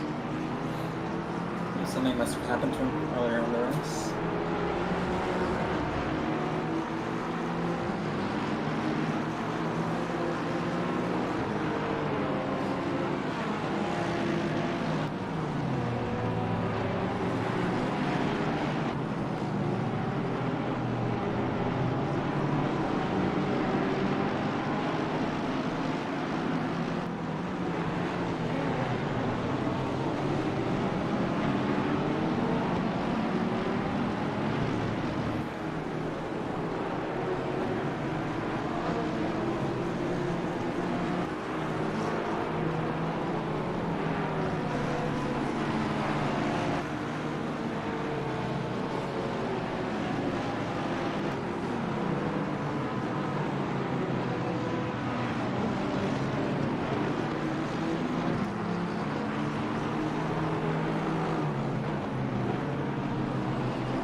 farther back in the grid. Quinn Smith and Mateus Alves here starting to get pretty close to each other, rounding the second to final bend.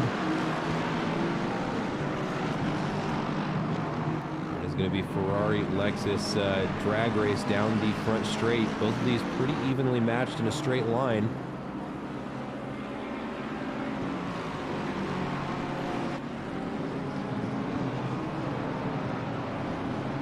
You spend enough time in that Lexus, and that engine head will never leave you.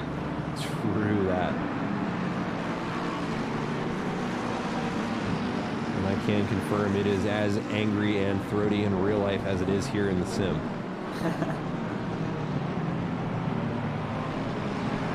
You saw one of these races at Laguna Seca, right?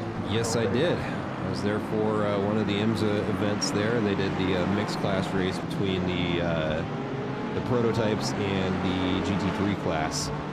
It was quite the race. It was very exciting to see these cars race in person. Multi-class racing at Laguna Seca is not something I'm particularly interested in doing.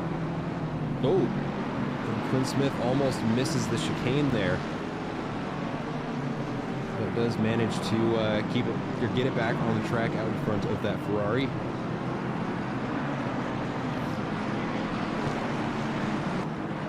And yeah, I got to tell you, the craziest thing I think I saw that entire day was prototypes going for passes on the GT3 cars, going down the corkscrew and doing it without running into each other. And what is that? We have already got a track limit warning handed out to the number 47 car. Who is that? Read that right? Who's 47? That is. Yeah, it is going to be Matthias Martinez in 16th place.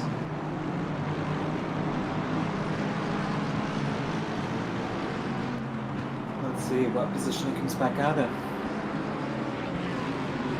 And he's going to serve that right away.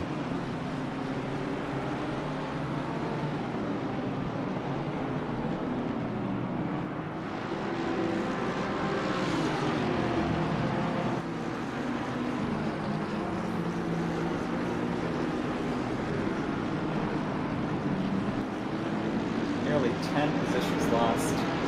That is a punishing mistake.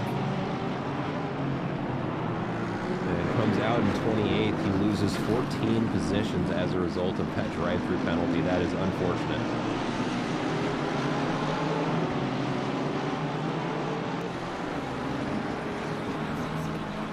And we are halfway into the race.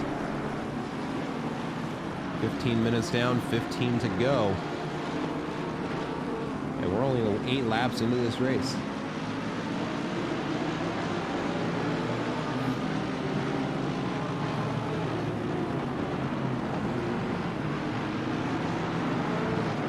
Lap counts can be deceiving. Sometimes they'll go to a race seeing, oh, it's only, 10, 12 laps? When those laps are 2.5 minutes each on some of the longer tracks, it adds up.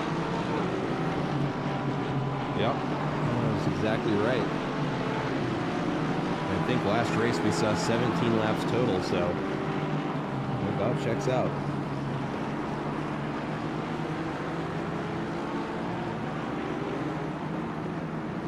And Shu Wilspin going to be trying for a move on the outside of that AMG and not able to get it to stick. Now coming into the final bend here, going to try and go for the wide line and sets up a good run down the straight.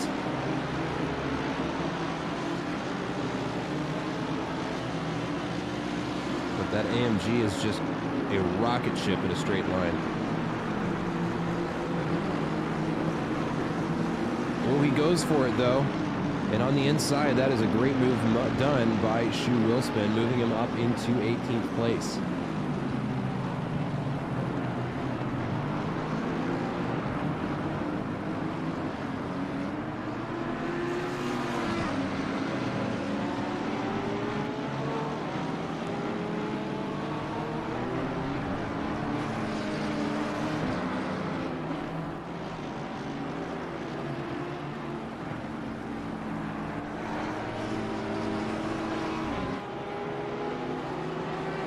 Ooh, and it looks like we have a yellow flag there in the chicane. Yeah, Quinn Smith going to get not punted, but runs it off wide there. and loses a couple of positions. Looks like there wasn't contact there, though.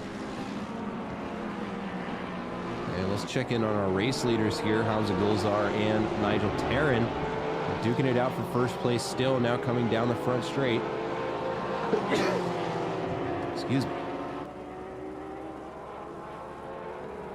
Moves to the outside, goes Hamza Gulzar, gonna try and get him. That Porsche on the inside, that's gonna be tough to defend against. And the Porsche sticks it out. They're gonna try going too wide again. Porsche again just has the better line through that corner.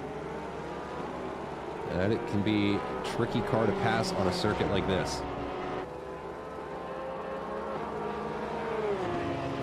I don't look too closely. I always get confused between the Audi and the Honda. Because there's the drive-through for 303. Yep.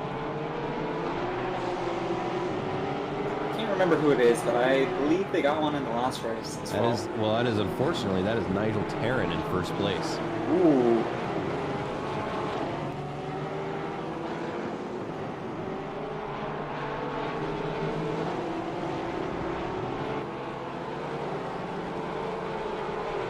That is going to be a punishing mistake there for our race leader. They're going to have to serve that pretty quick because there is not a lot of time left in this race for him to try and absorb that. And we saw it is a 30-second penalty if you don't serve it. And Matthias Martinez it took him 26 seconds to get through the pits. So it is definitely a better decision to serve that than it is to just take the 30-second loss there at the end of the race.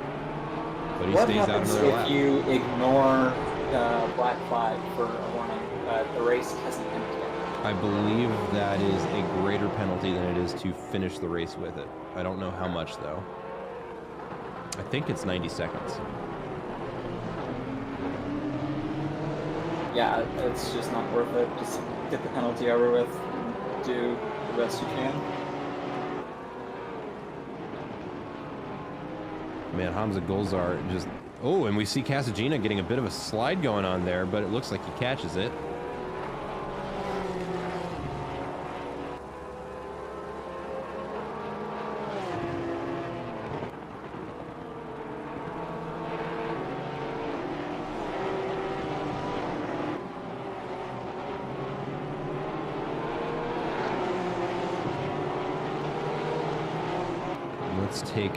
Let's go ahead and go to the split screen here because we have two pretty interesting battles beginning to emerge here. Jeff Spangler closing down the gap on Javier Salazar with Mateus Alves right behind him.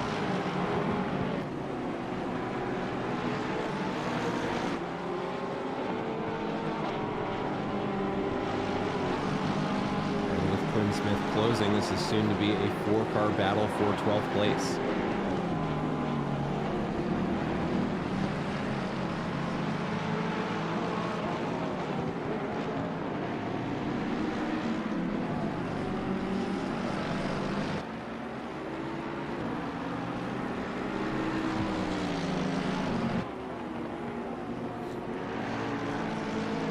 Look like Nigel Tarrin going to stay out another lap. And he's going to get that final warning. He has got one lap to serve that drive-through penalty.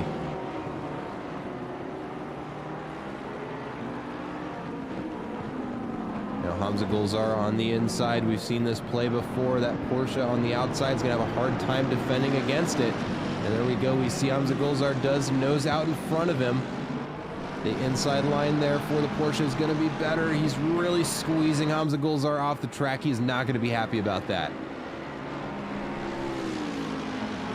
But Nigel Tarrin does move it back up into P1, and I gotta wonder why fight it this hard when you know you've got at least a 30-second penalty bearing down on you if you don't serve that penalty.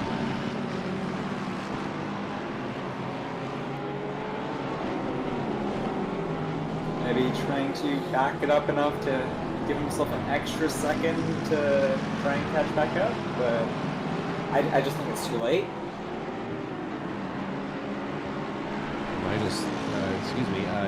Jeff Spangler really also again applying a lot of pressure to the car in front. We've got a yellow flag at the chicane for Ryan Yee. You can see him dropping down positions here. It does look like he gets the car moving again, though. And he's going to find himself in P10.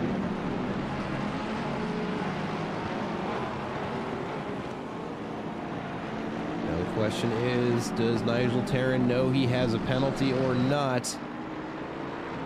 And there he goes into the pits.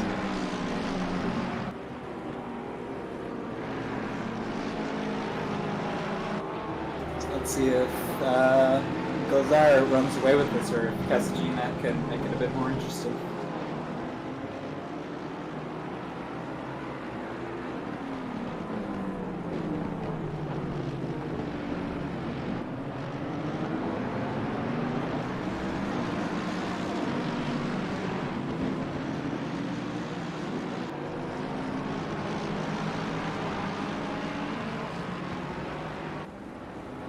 Go, some good moves there by Jeff Spangler. Nigel Terran going to exit the pits just a little bit in front of these guys. Ooh, and a very hard send there by the Ferrari, and good awareness there by Jeff Spangler. Saw it coming. Now the question is, with just 6.5 minutes left, can Nigel Terran save himself from a P11 finish? How much ground will he make up? 7.3 seconds to the next car.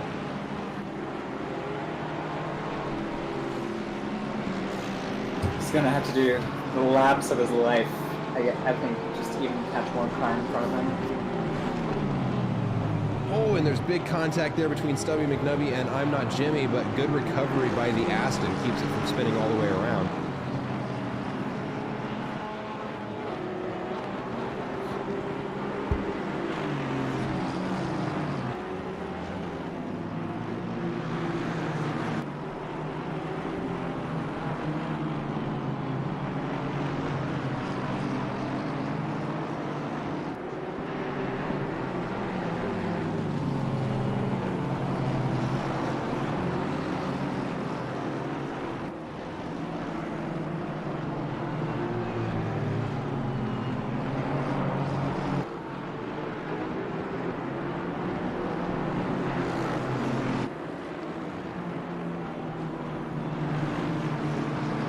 Does look like these guys have caught up to Troy Guter, and that BMW has seen better days. That hood is pushed up.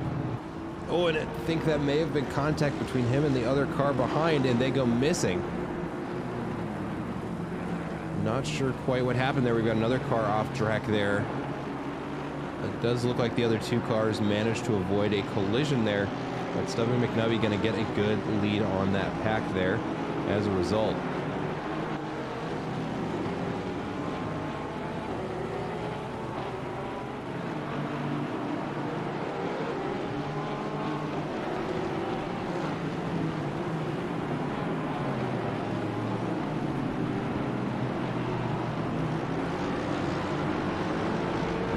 Battle we were talking about earlier in the stream. These two, again, I'm Not Jimmy and, or wait, no, excuse me, I'm thinking Quinn Smith, not Domenico Bellotti. My mistake there, but the Aston does run it off wide, and that McLaren able to stay on the inside, but, ooh, that's a dangerous spot to try pass, but it gets it done.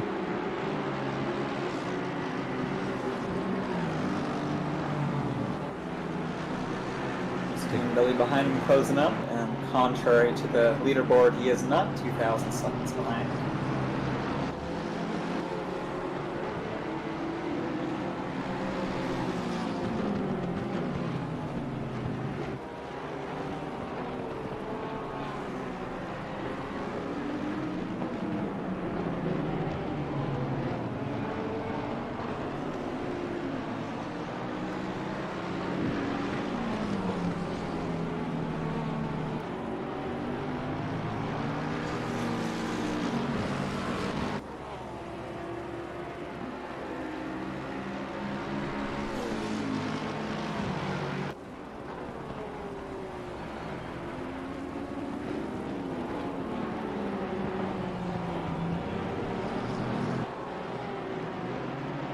Oh, and the number 30 car is going to pick up the next drive-through penalty. That's going to be Hosea Stay. Currently in P29.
Jeff Spangler gets a good run around the final bend, is going to lock in right behind that McLaren.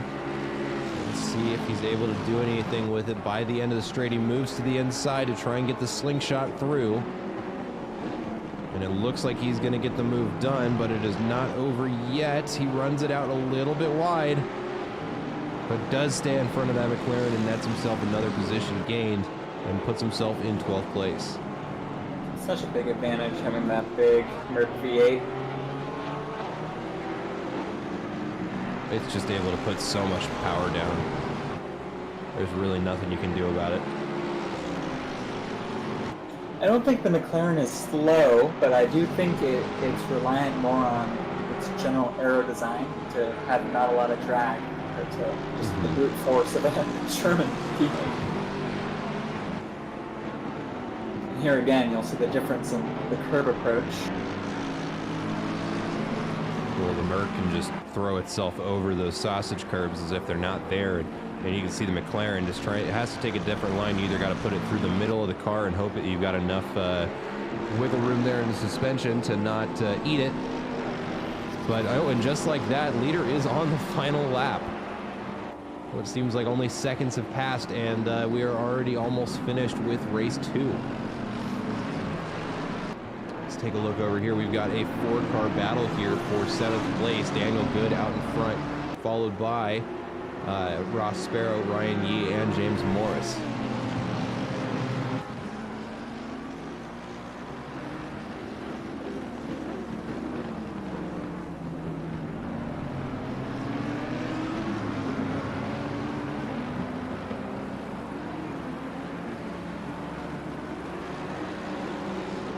Also worth mentioning, we still have a pretty hard-fought battle, for second place. Casagina not able to catch up to Hamza Golzar, but is holding off Estefano Barrera pretty effectively now coming into the chicane here.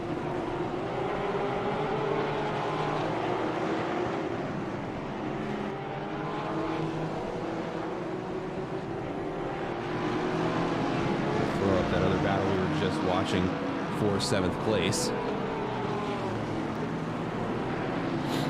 Catching some blue flag traffic here, not somewhere that Paul LeBlanc wants to be. And yep, he's going to run off wide. That was a smart decision there. We'll let the race leaders through.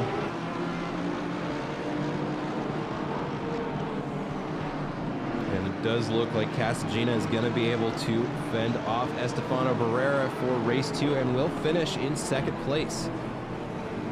Barring some unforeseen catastrophe here on the straight here, and there we go.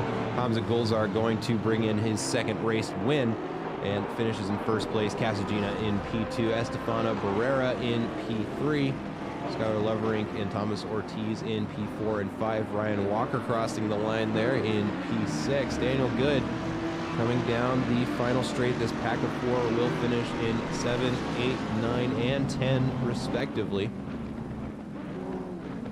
And Nigel Tarrin will finish in P11 after serving that drive-through penalty. Jeff Spangler crosses the line in P12, Javier Salazar in P13, Quinn Smith P14, Mateus Alves in P15, Shu Willspin in P16, Luis Velez crossing the line right now in P17, Nicholas Armijo and Nico Roscosh going to finish in 18 and 19 respectively. And in 20th place is going to be none other than Biggest Dickus with the blinkers as he crosses the finish line. And that is going to do it for our broadcast tonight. And after 2 races, and 2 very exciting races nonetheless, I think we can put our hats up on that one and say, hey, you know what? There weren't any massive race-ending collisions for many of the cars. We didn't have, a 20-car pileup or anything like that. We definitely saw maybe a little more contact and rough racing than maybe would have been preferable. But I'm going to give our hats off to the drivers in this super sprint orientation for the race. I think it went pretty well. I think we had just enough contact to keep things interesting. For sure. But that is going to do it for us tonight. Thank you to everybody who tuned in. I hope you enjoyed the broadcast. Sorry it ran a little bit late, but we also want to say a big thank you to the league organizers for being able to get that figured out on the fly and got everybody back into the races, albeit with a short delay, but without having to repeat qualifying. Everybody started where they were supposed to. So hats off again to the league organizers for being able to get that sorted out.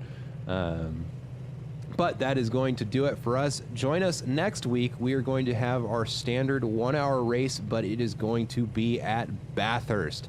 Mount Doom, as it were. It is certain to be an exciting race and probably a bit more violent of a race with this crazy 40-car grid.